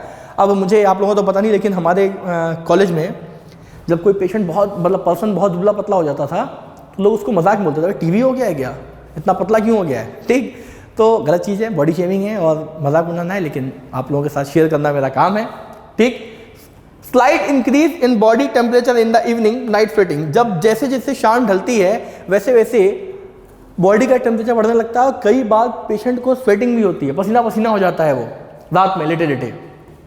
अब देखिए, वेरी गुड, क्या टेस्ट है, क्या वैक्सीन है, क्या ड्रग है? बहुत कुछ है और 100% क्यूरेबल है, लेकिन आपको कोर्स को मिस नहीं करना है।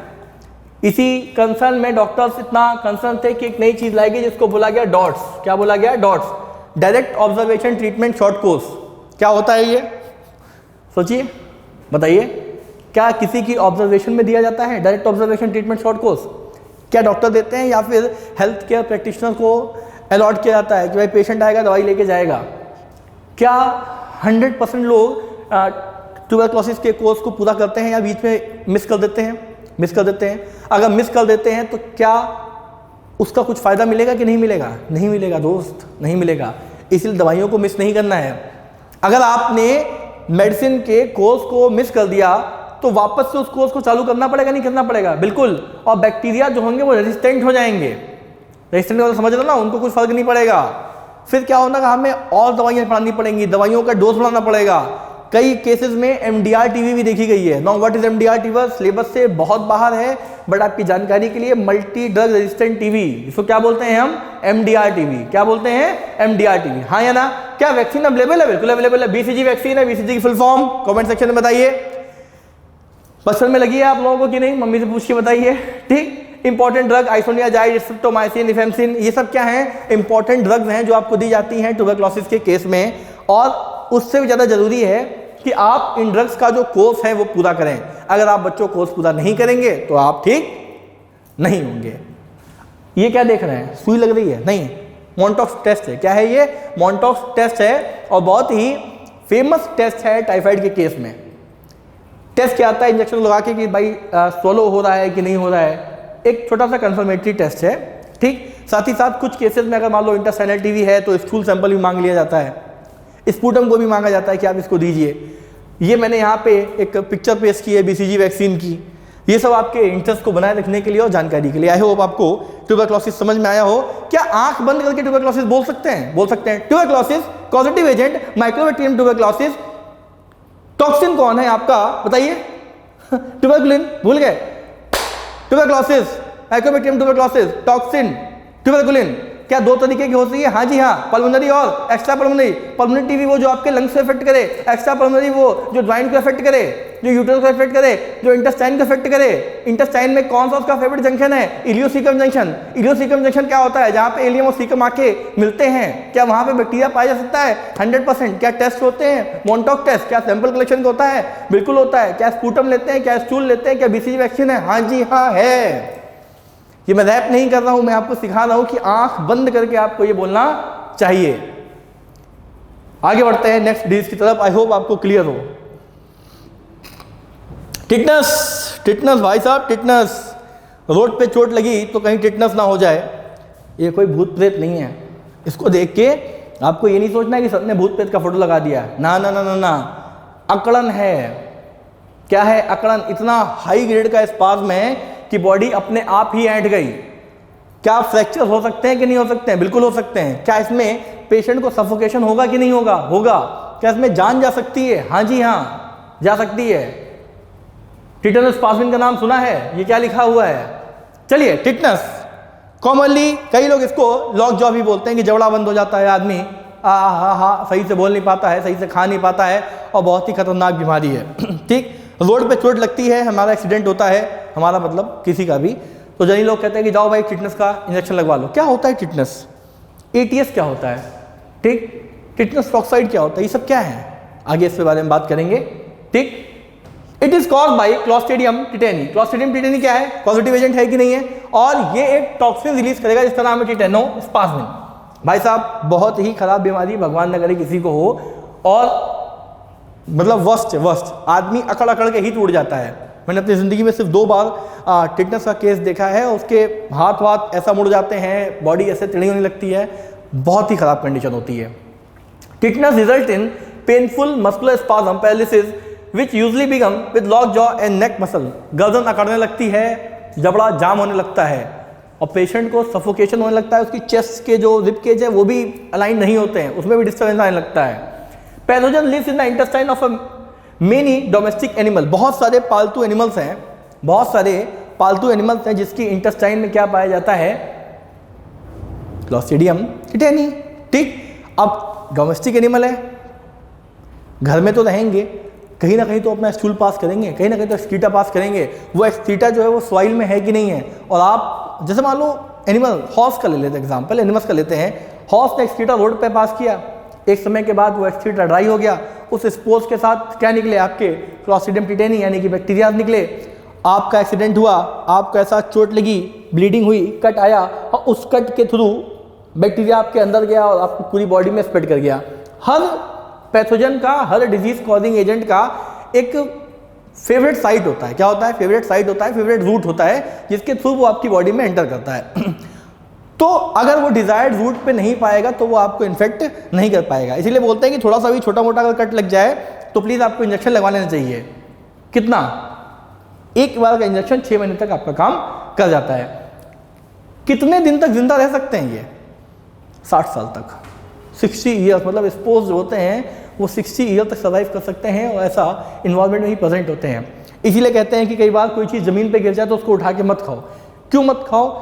अरे इसलिए मत खाओ साथियों, क्योंकि क्या पता आप बाहर से आ रहे हैं, आपके शूज़ में किसी एनिमल का एक्सक्रीटा लगा हो, वो एक्सक्रीटा लगा हुआ शूज़ आप घर तक ले आए हो, स्पोर्स आपके फर्श पे आ गए हो, आपने उसको टच किया, उठाया, खा लिया, स्पोर्स आपकी बॉडी के अंदर से चला गया, क्या बॉडी में कहीं ना कहीं इंटरनल कोई कट या क्लॉट या कोई ब्लीडिंग हो सकती है? बिल्कुल हो सकती है। आपको हार्म कर सकता है, 100% हार्म कर सकता है। आपको इससे बचना है, बिल्कुल बचना है बिल्कुल बचना है। अब देखिए क्या लिखा है, spores are abundant in soil manured with the animal dung. अगला क्या लिखा है, can enter through the wound and cut. जी हाँ सॉइल में प्रेजेंट है, एनिमल ने अपना एक्सीटा पास आउट किया, उसके थ्रू निकल गए। बहुत सारे डोमेस्टिक एनिमल के इंटेस्टाइन में ये पाया जाता है। हमारी बॉडी में अगर कट लगा मिला तो हमें एंटर कर जाएगा। क्वेश्चन कहाँ से फ्रेम हो सकता है? क्वेश्चन फ्रेम हो सकता है कि भाई क्लॉस्ट्रिडियम टिटेनी क्या है, टिटेनस प्लाज्मिन क्या है, टिटनेस का दूसरा नाम क्या है, लॉक जॉ क्यों बोलते हैं, बॉडी में स्टिफनेस क्यों होता है, पैरालिसिस क्यों होती है, ये सारी बातें मैंने आपको बताई हैं। इनफैक्ट आपके बेहतरी के लिए ये फोटोज भी पेश किए हैं ताकि आप एक विजुअल देख सकें कि अगर टिटनेस हुआ है तो कैसा हुआ है, क्या जॉ स्टिफनेस होगी, क्या फीवर होगा, क्या रेस्टलेसनेस होगी, क्या इरिटेबिलिटी होगी, सोर थ्रोट होगी, हेडेक होगा। बहुत सारे सिम्टम्स मैंने यहाँ पे लिख रखे हैं आपकी जानकारी के लिए। अब अगर बात करें स्टिफ नेक और जॉ स्पाज्म, यानी कि गर्दन में अकड़न और जबड़े का जाम होना, ये तो मैंने आपको बताया। ठीक, वैक्सीन कौन सी है? बहुत इंपॉर्टेंट वैक्सीन है जिसको बोलते हैं DTP, डिप्थीरिया, टिटनेस और पर्ट्यूसिस। क्या तीनों अलग अलग बीमारियां हैं? हाँ जी हाँ। डिप्थीरिया अभी तो बताया ना, कॉन्विक्टिम डिप्थीरिया, हिंदी में कुछ और बोलते हैं जी से, आपको बताना है क्या है। पर्ट्यूसिस वूपिंग कफ, काली खांसी क्या होता है, साथ ही साथ टिटनेस तो मैं पढ़ा ही रहा हूँ। तो DTP नाम की वैक्सीन आती है, 3 वैक्सीन होती है जिसमें एक ही साथ बहुत सारी चीजें कवर करती है। TDAP वैक्सीन का ये आपका फोटो लगा है, देखो 2 है, एक तो TDAP है, क्या है, टिटनेस टॉक्साइड है। टिटनेस टॉक्साइड और TDAP दोनों अलग है। एक आपको इंस्टेंट इम्यूनिटी प्रोवाइड करती है, साथ ही साथ एक आपकी बॉडी को प्रिपेयर करती है इम्यूनिटी बनाने के लिए। देखिए हाँ, इंजेक्शन क्या है, एंटी टिटनेस सीरम, ATS के शॉर्ट जिसको हम बोलते हैं, पैसिव इम्यूनिटी, और टिटनेस टॉक्साइड क्या करता है, एक्टिव इम्यूनिटी। अब एक्टिव इम्यूनिटी क्या है, पैसिव इम्यूनिटी क्या है, इसके बारे में आपको लोड लेने की जरूरत नहीं है, क्योंकि आने वाले लेक्चर्स में जब हम आपको इम्यूनिटी पढ़ाएंगे तो वहाँ पे डिटेल में बताया जाएगा कि एक्टिव इम्यूनिटी क्या है, पैसिव इम्यूनिटी क्या है, इनेट इम्यूनिटी क्या है, एक्वायर्ड इम्यूनिटी क्या है, वैक्सीन के बारे में पढ़ाएंगे, MMR वैक्सीन कौन सी है, DTP क्या कहते हैं, ये DTP वैक्सीन कौन सी है आपकी, सब कुछ आपको बताया जाएगा। आपको बस ध्यान से टीचर को सुनना है। BCG वैक्सीन कौन सी है। चलिए, क्या टिटनेस क्लियर? बिल्कुल। वापस से फिंगर पे question, disease tetanus, causative agent Clostridium tetani, toxin tetanospasmin, क्या ह्यूमंस को इफेक्ट करता है? बिल्कुल इफेक्ट करता है। क्या लॉक जॉ होता है? हाँ जी हाँ। क्या स्टिफ नेक होती है? बिल्कुल हाँ। क्या एनिमल्स के इंटेस्टाइन में रहता है? बिल्कुल रहता है। क्या ATS शॉट दे सकते हैं? दे सकते हैं। क्या टिटनेस टॉक्साइड दे सकते हैं? दे सकते हैं। क्या अकड़न होके बॉडी टूट जाती है? टूट जाती है। क्या मसल्स में ऐसा अकड़ आता है? हाँ जी हाँ आता है। क्या आदमी मर जाता है? बिल्कुल मर ही जाएगा। नेक्स्ट देखिए, डिसेंट्री। ओहो, पेट खराब होना डिसेंट्री है। क्या एमीबॉइड डिसेंट्री और ये डिसेंट्री सेम है? सेम। क्या एमीबॉइड डिसेंट्री और ये डिसेंट्री क्या सेम है? नहीं, दोनों में अपने अपने अलग कैरेक्टरिस्टिक फीचर हैं और आपको कंफ्यूज नहीं होना है।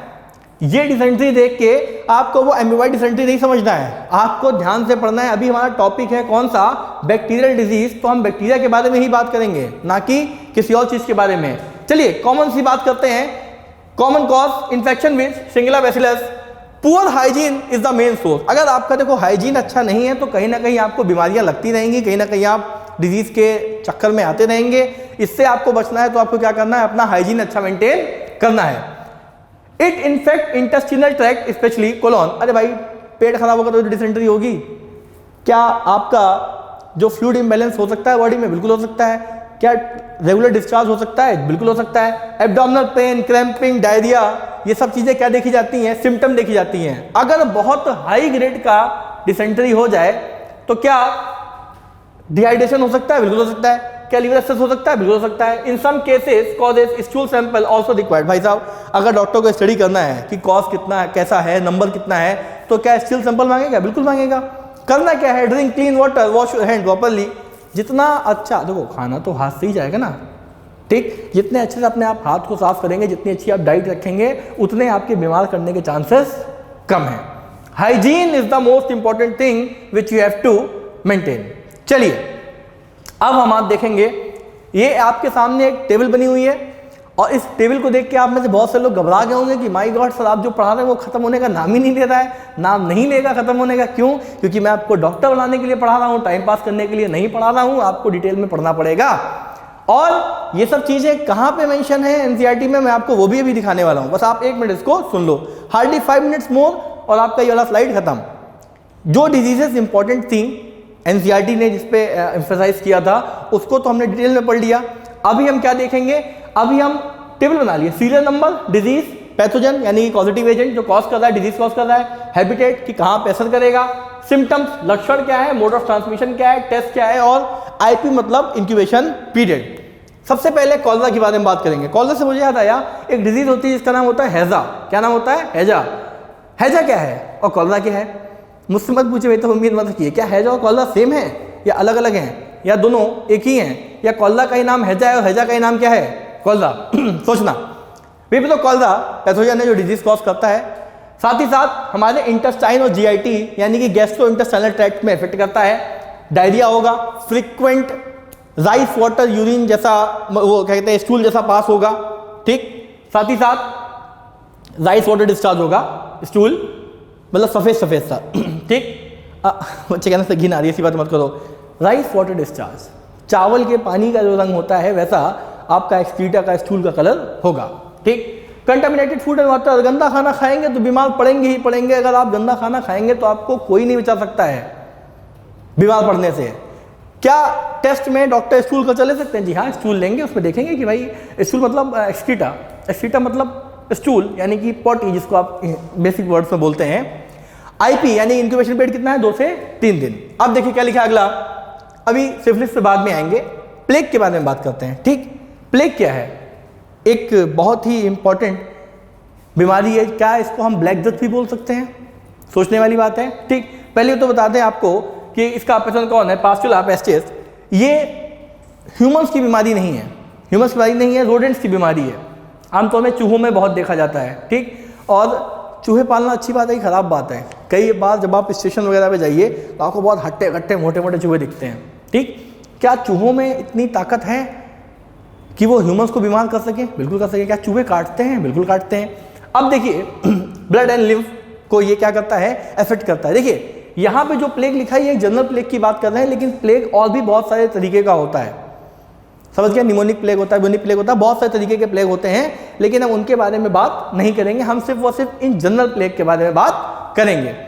लिम्फ नोड में पेन होता है, ड्रोसोफिला की बाइट से ये क्या होता है? स्प्रेड होता है, ठीक। और हम इसके बारे में कैसे जानेंगे? टेस्ट क्या होगा? बैक्टीरिया कल्चर करेंगे, 2 to 6 डेज होगा। आपको इस पूरे चार्ट में जो चीज़ें याद रखने की जरूरत है उस पर मैं मार्क कर दे रहा हूँ। जब भी प्लेग के बारे में बात होगी तो आपको उसका पॉजिटिव एजेंट याद रखना है, साथ ही साथ ड्रोसोफिला को आपको नहीं भूलना है। अगर आप कॉलरा के बारे में बात करें तो आपको उसका पैथोजन याद रखना है, सिर्फ बहुत इंपॉर्टेंट है, ठीक। दूसरा नाम भी याद रखना है, हैजा जिसको बोलते हैं। पर्ट्यूसिस की बात करेंगे। किसके बारे में बात करेंगे? पर्ट्यूसिस। क्या इसको हम वूपिंग कफ बोल सकते हैं? क्या हम काली खांसी बोल सकते हैं? हीमोफिलस पल्सिट्यूटिस कौन है? इसका पैथोजन है। क्या ये हमारे रेस्पिरेटरी ट्रैक्ट को अफेक्ट करेगा? बिल्कुल। गैसिंग वूप यानी कि एक अलग तरीके की आवाज आती है। जैसे खांसी भी कई तरीके की होती है, सूखी खांसी होती है, गीली खांसी होती है। अब ऐसे खांसना होता है। कई लोग कि जब कंडीशन होता है वो ऐसा करते रहते हैं। कुछ लोग क्या करते हैं, बार बार गला साफ करने की आदत होती है। वूपिंग की खांसी ऐसा अलग तरीके का साउंड आता है। आपको बेसिकली हंसी आ रहा हो, लेकिन हंसने वाली बात ये नहीं है। क्या थ्रोट डिस्चार्ज होगा? बिल्कुल होगा। हम स्वैब टेस्ट करेंगे, चेक करेंगे कि भाई इन्फेक्शन है तो कैसा है। लेप्रोसी, क्या है इसको हम कुष्ठ रोग बोलते हैं? बिल्कुल बोलते हैं। माइकोबैक्टीरियम लेप्रे कौन है? इसका पैथोजन है। तो क्या कर सकता है? डिजीज कॉज कर सकता है। ये हमारी स्किन को इफेक्ट करेगा, बिल्कुल। अगर कोई कुष्ठ रोग किसी को है, उसको छुएंगे तो क्या हम इन्फेक्टेड होने के चांसेस है? बिल्कुल। स्किन पैचेज, इसमें क्या होता है? सिम्टम आते हैं आपकी बॉडी में ऊपर से ऐसा बड़े बड़े पैच बन जाते हैं, ठीक। Contact with the person, mode of transmission, person के कॉन्टेक्ट में आएंगे इन्फेक्टेड पर्सन के, तो हमें क्या हो जाएगा, लेप्रोसी। क्या हो जाएगा, लेप्रोसी। क्या इसमें स्किन एग्जामिनेशन करते हैं? बिल्कुल करते हैं। उतने से सैंपल को लेते हैं कि भाई किस तरह का केस है, कितना सीवियर है, 2 से 5 साल तक लग जाते हैं, इसका ट्रीटमेंट क्या हो सकता है, छुआछूत की बीमारी है कि नहीं है, सोचिए और बताइए। तो अभी तक हमने क्या किया, हमने पूरा जितनी भी बैक्टीरियल डिजीजेस पॉसिबल थी best examination point of view से उनको हमने पढ़ा। अभी हम करेंगे एनसीईआरटी की रीडिंग, लेकिन उससे पहले हम एक बार क्या करेंगे, आपको एनसीईआरटी में वहाँ पे दिखाऊंगा कि कहाँ पे चीज़ें छुपी हुई लिखी हुई थी। ठीक, सिफिलिस की बात करें तो ट्रिपेनोसोमा पैरेडियम जो है उसका पैथोजन है। ठीक, कहाँ पे इफेक्ट करेगा, जेनिटल ट्रैक्ट पे, बॉडी में लीजन्स आएंगे, कॉन्टैक्ट से फैलेगा, आरपीआर टेस्ट हो ये 3 वीक तक। अब आप बोलोगे सर आपने शुरू की तो डिजीज बहुत डिटेल में पढ़ाई, इसमें जल्दी में क्यों? जल्दी में नहीं है, ये थोड़ी सी आपके लिए एक्स्ट्रा जानकारी है, तो मैं नहीं चाहता इसमें आपका बहुत टाइम वेस्ट हो, लेकिन ये बताना मेरे लिए बहुत जरूरी था ताकि आप कभी सिफिलिस सुनो, कॉलरा सुनो, प्लेग सुनो, पर्ट्यूसिस सुनो तो आप ये ना सोचो कि हुई अम्मा ये क्या है, ये तो मेरे सर ने मुझे बताया ही नहीं। सर ने सब कुछ बताया है। कॉलरा नहीं भूलना है, प्लेग का पॉजिटिव एजेंट नहीं भूलना है जो आपको इन्फेक्ट कर सके, पर्ट्यूसिस में इसका एजेंट नहीं भूलना है, गैस्पिंग वूप को नहीं भूलना है। क्या यहां तक क्लियर? बिल्कुल क्लियर। तो जल्दी से एक बार क्विक रिकैप, उसके बाद चलते हैं एनसीईआरटी की तरफ। हम पढ़ रहे थे आज बैक्टीरियल डिजीजेस। बैक्टीरियल डिजीजेस में हमने सबसे पहले शुरुआत किससे के साथ करी, अपने चार्ट के साथ। जस्ट अ सेकेंड, हाँ जी, हमने क्या देखा, बैक्टीरियल डिजीज का चार्ट देखा, इन सभी डिजीज के बारे में हमने बात किया। फिर हमने क्या किया, टाइफाइड मैरी की स्टोरी देखी, उसके बाद हमने टाइफाइड के बारे में पढ़ा, फिर हमने निमोनिया देखा, हमने डिप्थीरिया पढ़ा, ट्यूबरक्लोसिस पढ़ा, उसके बाद हमने ट्यूबरक्लोसिस कैसे होता है उसको डिटेल में पढ़ा है, बहुत डिटेल में पढ़ा है। साथ ही साथ टिटनस के बारे में हमने पढ़ा, उसके बाद डिसेंट्री के बारे में पढ़ा, फिर हमने ये कुछ सेट्स ऑफ डिजीज जिनके बारे में पढ़ा। आइए देखते हैं कि एनसीईआरटी आपसे क्या डिमांड करती है और एनसीईआरटी ने इन डिजीज के बारे में कहाँ छुप के बोला है और क्या वो चीज़ें हमने पढ़ी हैं कि नहीं पढ़ी हैं। अगर पढ़ी हैं तो कहाँ पढ़ी हैं, इसके बारे में जानते हैं। टॉपिक क्या हमारा है, कॉमन डिजीजेस। थोड़ा सा तेज पढ़ेंगे, ठीक। A wide range of organism belonging to a bacteria, virus, fungi, protozoan, helminth, this etc. could cause disease in human. पहले ही लेक्चर में ये 5 स्लाइडें मैंने बताई थी आपको कि ये क्या करता है, बीमार कर सकते हैं। could cause disease in man. Such disease causing organism are called pathogen. जो डिजीज कॉजिंग ऑर्गेनिज्म है उन्हें हम क्या बोलते हैं, पैथोजन बोलते हैं। Most parasites are therefore pathogen as they act harm, as they cause harm to the host by living. देखो भाई, अगर ह्यूमन बॉडी के अंदर रहना है, उसको नुकसान पहुंचाना है तो उसकी शर्तों को मानना पड़ेगा। ऐसा नहीं है कि आप मेरे घर में रह रहे हैं तो मेरी कंडीशन के खिलाफ रह रहे हैं, नहीं नहीं नहीं नहीं, माई लाइफ माई रूल तो होना चाहिए, माई हाउस माई रूल भी होना चाहिए। तो अगर कोई आपकी बॉडी के अंदर है तो आपको आपकी बातों को उसको मानना पड़ेगा, ठीक। अब देखिए क्या लिखा है, कॉमन सी बात लिखी है कि most parasites are therefore pathogen cause harm to the host by living on them. The pathogen can enter in our body by various means multiplying and interference with the normal vital activity. भाई अलग अलग body से आ सकता है, oral route से आ सकता है, anal root से आ सकता है, नेजल रूट से आ सकता है, ठीक। और अंदर जाके मल्टीप्लाई करेगा, हमारी डिफरेंट एक्टिविटीज को बॉडी में क्या करेगा, वो हार्म करेगा। For example the pathogen that enters the gut must know a way to survive in the stomach at low pH. भाई वो आदमी, वो जो हमारे स्टमक में आया है उसको पता होना चाहिए ना कि लो पीएच पे सर्वाइव करना है। क्यों? क्योंकि स्टमक में तो HCl भी है, और HCl का पीएच तो पता ही आपको कितना हार्मफुल है, मतलब टॉक्सिन से लिए हमारे लिए तो इंपॉर्टेंट है, ठीक। अगला क्या लिखा है, फॉर एग्जाम्पल, हाँ ये तो हो गया। A few representative members of the different groups of pathogenic organism are discussed here. कुछ के बारे में बताया गया, देखो किसके बारे में बताया गया है, साल्मोनेला टाइफी। क्या टाइफाइड के बारे में बताया गया है? बिल्कुल।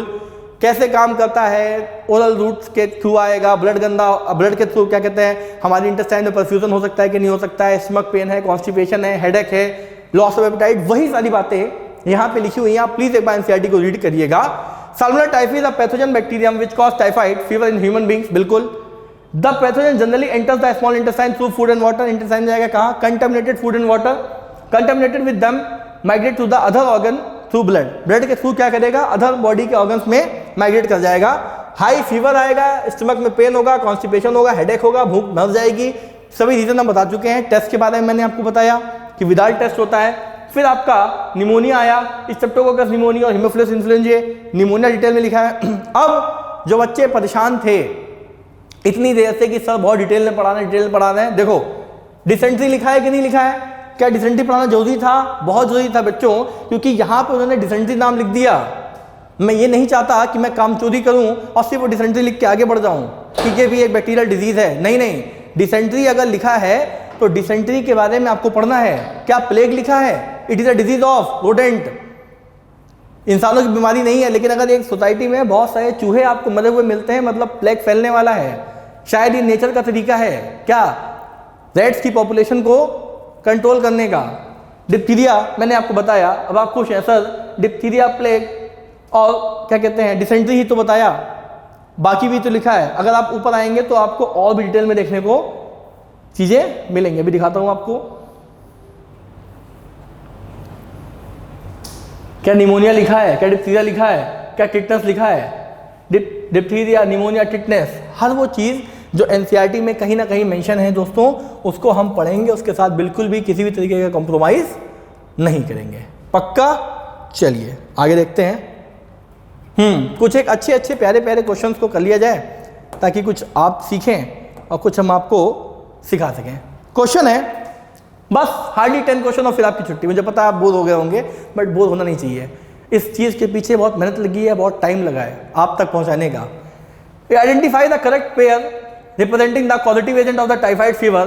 पॉजिटिव एजेंट और करेक्ट पेयर, स्ट्रेप्टोकोकस निमोनिया। क्या विडाइल टेस्ट? कैसे भाई, उसमें तो एक्सेल देखा था हम लोगों ने। प्लाज्मोडियम वाइवेक्स, यूटीआई, यूटीआई मतलब यूनिट ट्रैक्ट इन्फेक्शन, नहीं ये तो क्या हो जाएगा अपना मलेरिया में आ जाएगा प्लाज्मोडियम। साल्मोनेला टाइफी विडाइल टेस्ट, ओहो रुकते हैं। साल्मोनेला टाइफी एंथ्राक्स टेस्ट, नहीं साल्मोनेला टाइफी विडाइल टेस्ट, क्या ये दोनों बातें मैंने बताई कि नहीं बताई? बिल्कुल। आइडेंटिफाई द करेक्ट पेयर पूछा गया है। कैसा पूछा गया है? Correct pair. तो साल्मोनेला टाइफी क्या है? पॉजिटिव एजेंट है, उसका टेस्ट क्या है? Widal test. तो करेक्ट आंसर क्या जाएगा आपका? सी। करेक्ट आंसर आपका क्या जाएगा? सी। नेक्स्ट देखते हैं।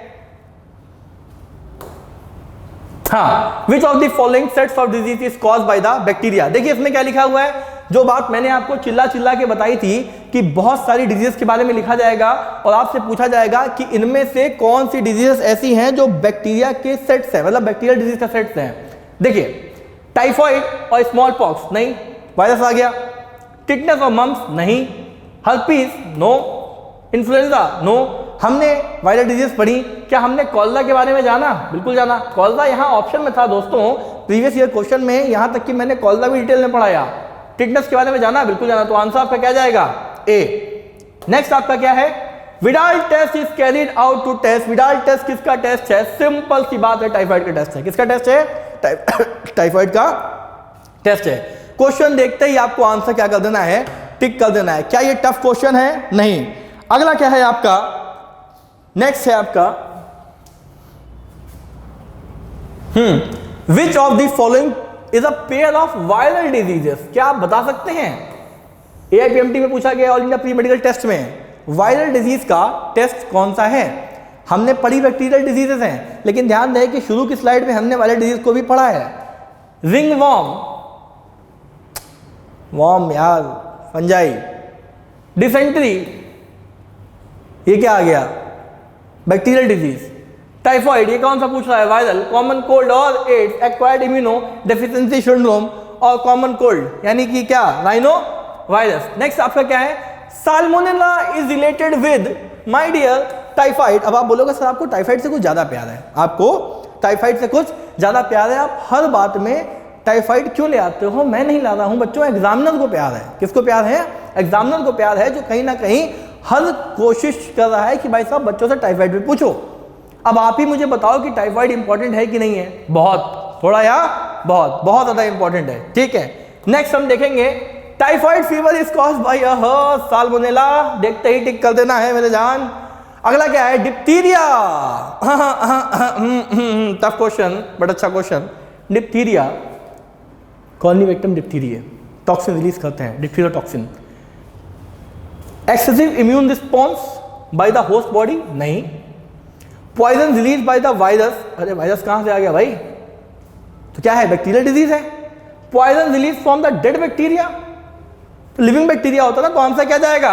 ए। आंसर क्या जाएगा? A. Poison release by the living bacteria cells into the host tissue. और हमारी बॉडी में क्या ये एक सूडो मेम्ब्रेन का फॉर्मेशन कर लेते हैं? बिल्कुल कर लेते हैं। और वो सूडो मेम्ब्रेन क्या हमें हार्म कर पाती है? बिल्कुल कर पाती है। तो क्या इतना क्लियर? बताइए हाँ, ठीक है। Common cold is not cured by the antibiotics because cause by the gram positive नहीं, निगेटिव नहीं, इन्फेक्शन डिजीज नहीं, कॉज बाय वायरस। अरे भाई वायरस की अगर डिजीज है और उस वायरल डिजीज में अगर आप क्या दे रहे हैं, एंटीबायोटिक्स दे रहे हैं जो बैक्टीरिया के अगेंस्ट काम करे, तो क्या ठीक होगा? नहीं होगा। आगे देखते हैं कितने क्वेश्चन बचे भाई, थक गए क्या आप लोग? रिंग वॉर्म स्लाइड याद है कि नहीं याद है, जिसमें हमने आपको बताया था कि अलग अलग तरह की डिजीजेस होती हैं, बताया था कि नहीं बताया था? बिल्कुल बताया था। तो क्या ये नेमेटोड्स हैं? नहीं। क्या ये बैक्टीरिया है? नहीं। क्या ये वायरस है? नहीं। क्या ये फंजी है? बिल्कुल फंजी है। क्या है ये? 100% क्या है ये? फंजाई है। क्या है ये? फंजाई। पक्का? बोलिए पक्का। पक्का। Last but not the least, which of the following sets, ओह मेरे ख्याल से क्वेश्चन रिपीट हो गया है, तो वायरल, हाँ छोड़ते हैं। आज चलिए आज की क्लास यहीं तक बच्चों। आई होप आपको लेक्चर पसंद आया हो। नेक्स्ट लेक्चर में हम आएंगे आपके पास सेट 2 के साथ। मतलब अभी तक हमने क्या बात किया? अभी तक हमने बैक्टीरियल डिजीज के बारे में बात किया। किसके बारे में बात किया? बैक्टीरियल डिजीज के बारे में बात किया। लेकिन आने वाले लेक्चर्स में हम किसके बारे में बात करेंगे? हम आपसे बात करेंगे वायरल डिजीज के बारे में, ठीक है? प्रोटोजोन्स के बारे में बात करेंगे। तब अपना ख्याल रखें। Have a nice day. मिलते हैं नेक्स्ट लेक्चर में। आई होप आपको हमारा लेक्चर पसंद आया हो। To watch more informative video, like, share and subscribe our channel Pentagon. Myself Dr. Sumit Pandey signing off completely. मिलते हैं नेक्स्ट लेक्चर में। Bye bye, have a nice day, take care.